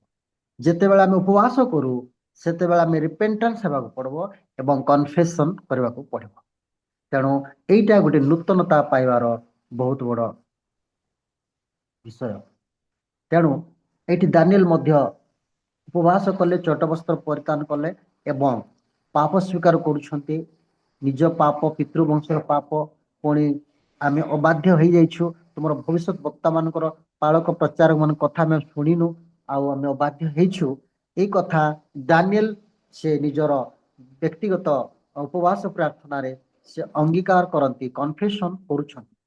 ତେଣୁ ଆଜି ଏଇଟା ମଧ୍ୟ ଆପଣ ମୁଁ ନିତାନ୍ତ କରିବା ଦରକାର। ତେଣୁ ଯେତେବେଳେ ଆମେ ନିଜର ପାପକୁ ଏବଂ ଭୁଲକୁ ଆମେ ପ୍ରାର୍ଥନା ଦ୍ୱାରା ଅନୁତାପ କରୁ ଏବଂ ସ୍ୱୀକାର କରୁ, ସେତେବେଳେ ପ୍ରଭୁ ଆମକୁ କିଛି ନୂଆ ଜିନିଷ ଦିଅନ୍ତି। ଜଣଙ୍କର ବୋଝ କହିଲା ପରେ ହାଲୁକା ହେଇଯାଏ। ଦେଖନ୍ତୁ, ଆପଣ ଯଦି ଭୁଲ କଲେ କିଛି ଗୋଟେ, ଯଦି ଆପଣ ସେଟାକୁ ମନରେ ରଖିଥିବେ ଆପଣଙ୍କୁ ଅଧିକ ଟେନସନ୍ ଲାଗୁଥିବ। କିନ୍ତୁ ଆପଣ କରିଥିବା କାମକୁ ଯଦି ନିଜର ସାଙ୍ଗ ପାଖରେ କହିବେ, ନାଇଁ ରେ ମୋର ଭୁଲ ହେଇଗଲା, ମୋ ପାଇଁ ପ୍ରେୟର କର ବୋଲି ଯଦି କହିବେ, ସେ ଯଦି ଆପଣଙ୍କ ପାଇଁ ପ୍ରାର୍ଥନା କରିଦେବେ, ସେତେବେଳେ କ'ଣ ହେଇଯିବ? ପୁଣି ଆପଣଙ୍କର ଥିବା ମୁଣ୍ଡରେ ଥିବା ଯୋଉ ବୋଝ ଥିବ ସେଟା ଅଟୋମେଟିକ ହାଲୁକା ହେଇଯିବ। ନହେଲେ ଆପଣଙ୍କୁ ସେଟା ଗୋଟେ ସବୁବେଳେ ବୋଝ ସ୍ୱରୂପ। ତେଣୁ ଆମେ ଯେତେବେଳେ ପ୍ରଭୁଙ୍କ ନିକଟରେ ନିଜର ଭୁଲ ଭ୍ରାନ୍ତିକୁ କନଫେସନ୍ କରିଦେଉ, ଆମେ ସ୍ୱୀକାର କରୁ, ସେତେବେଳେ ପ୍ରଭୁ ମଧ୍ୟ ବିଶ୍ୱସ୍ତ ଯେ କ୍ଷମା କରିବା ପାଇଁ। ଆଉ ଜଣେ ଲୋକର କ୍ଷମା ହେଲେ ହିଁ ସେ ଲୋକ ଆଗକୁ ଯାଇପାରିବ। ଜଣଙ୍କର ପାପ ଧୌତ ହେଲେ ହିଁ ସେ ନୂତନତା ପ୍ରାପ୍ତ ପାଇପାରିବ। ଦେଖୁ, ଗୋଟେ ହାଣ୍ଡିରେ ଯଦି ବ୍ୟବହାର କରବାର ଅଛି ବୋଲେ, ଗତକାଲି ରୋଷେଇ ହେଇଥିଲା ବୋଲେ ଆଜି ଯାଇ ସିଧା ଡାଇରେକ୍ଟ ଆମେ ରୋଷେଇ କରିପାରିବା ନାହିଁ। ତାକୁ ଆମେ କ୍ଲିନ୍ କଲା ପରେ ସେ ବ୍ୟବହାର ଯୋଗ୍ୟ ହେଇପାରିବ।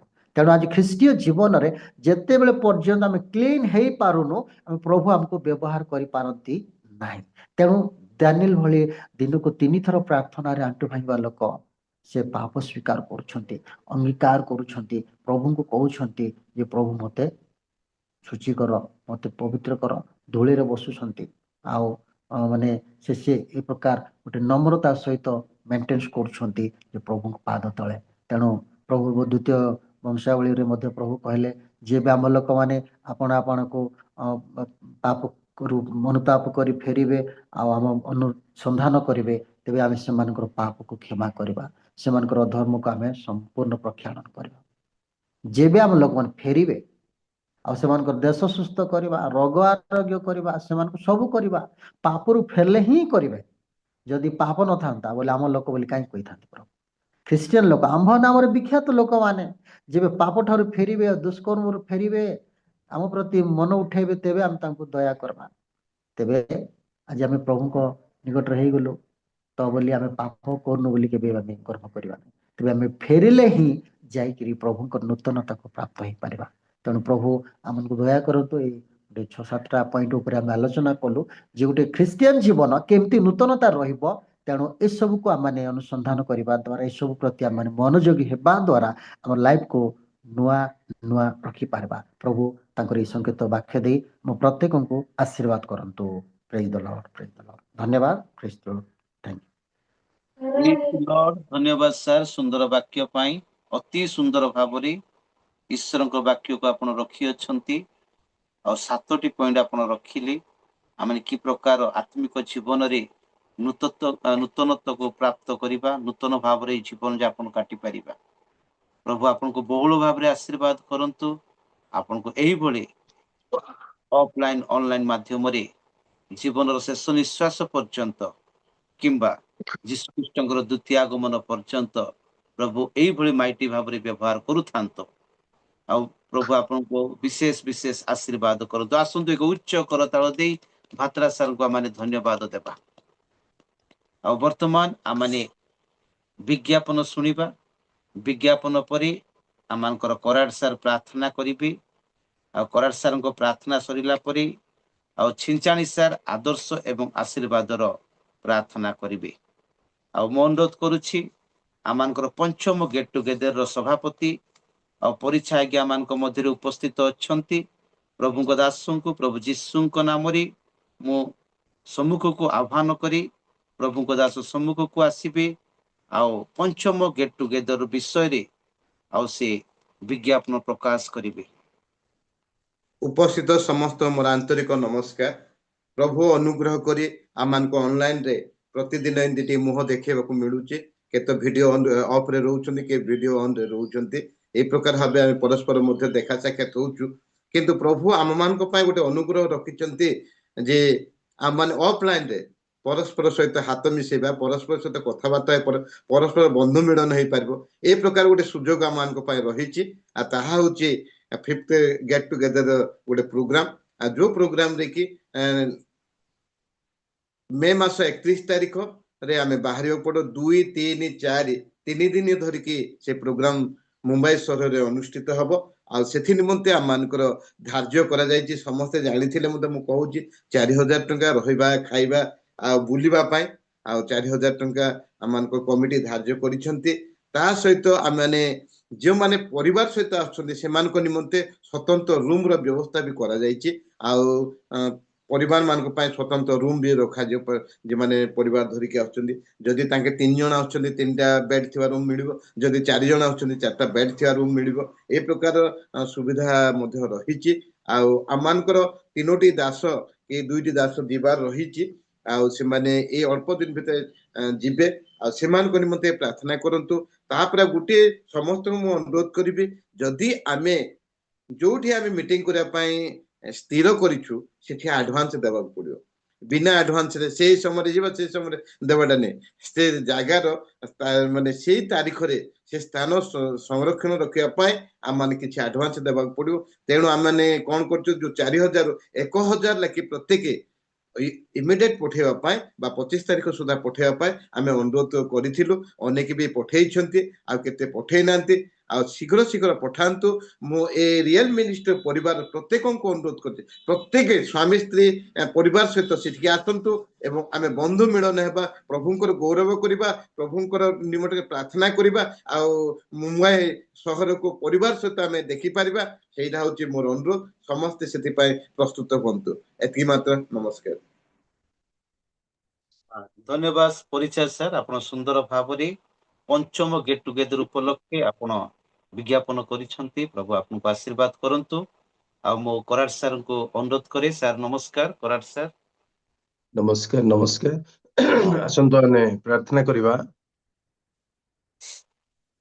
ଅତ୍ୟନ୍ତ ପ୍ରେମମୟ ସ୍ୱର୍ଗବାସୀ ପିତା, ତୁମ ପବିତ୍ର ମହତ୍ ନାମର ଧନ୍ୟବାଦ ଅର୍ପଣ କରୁଅଛୁ।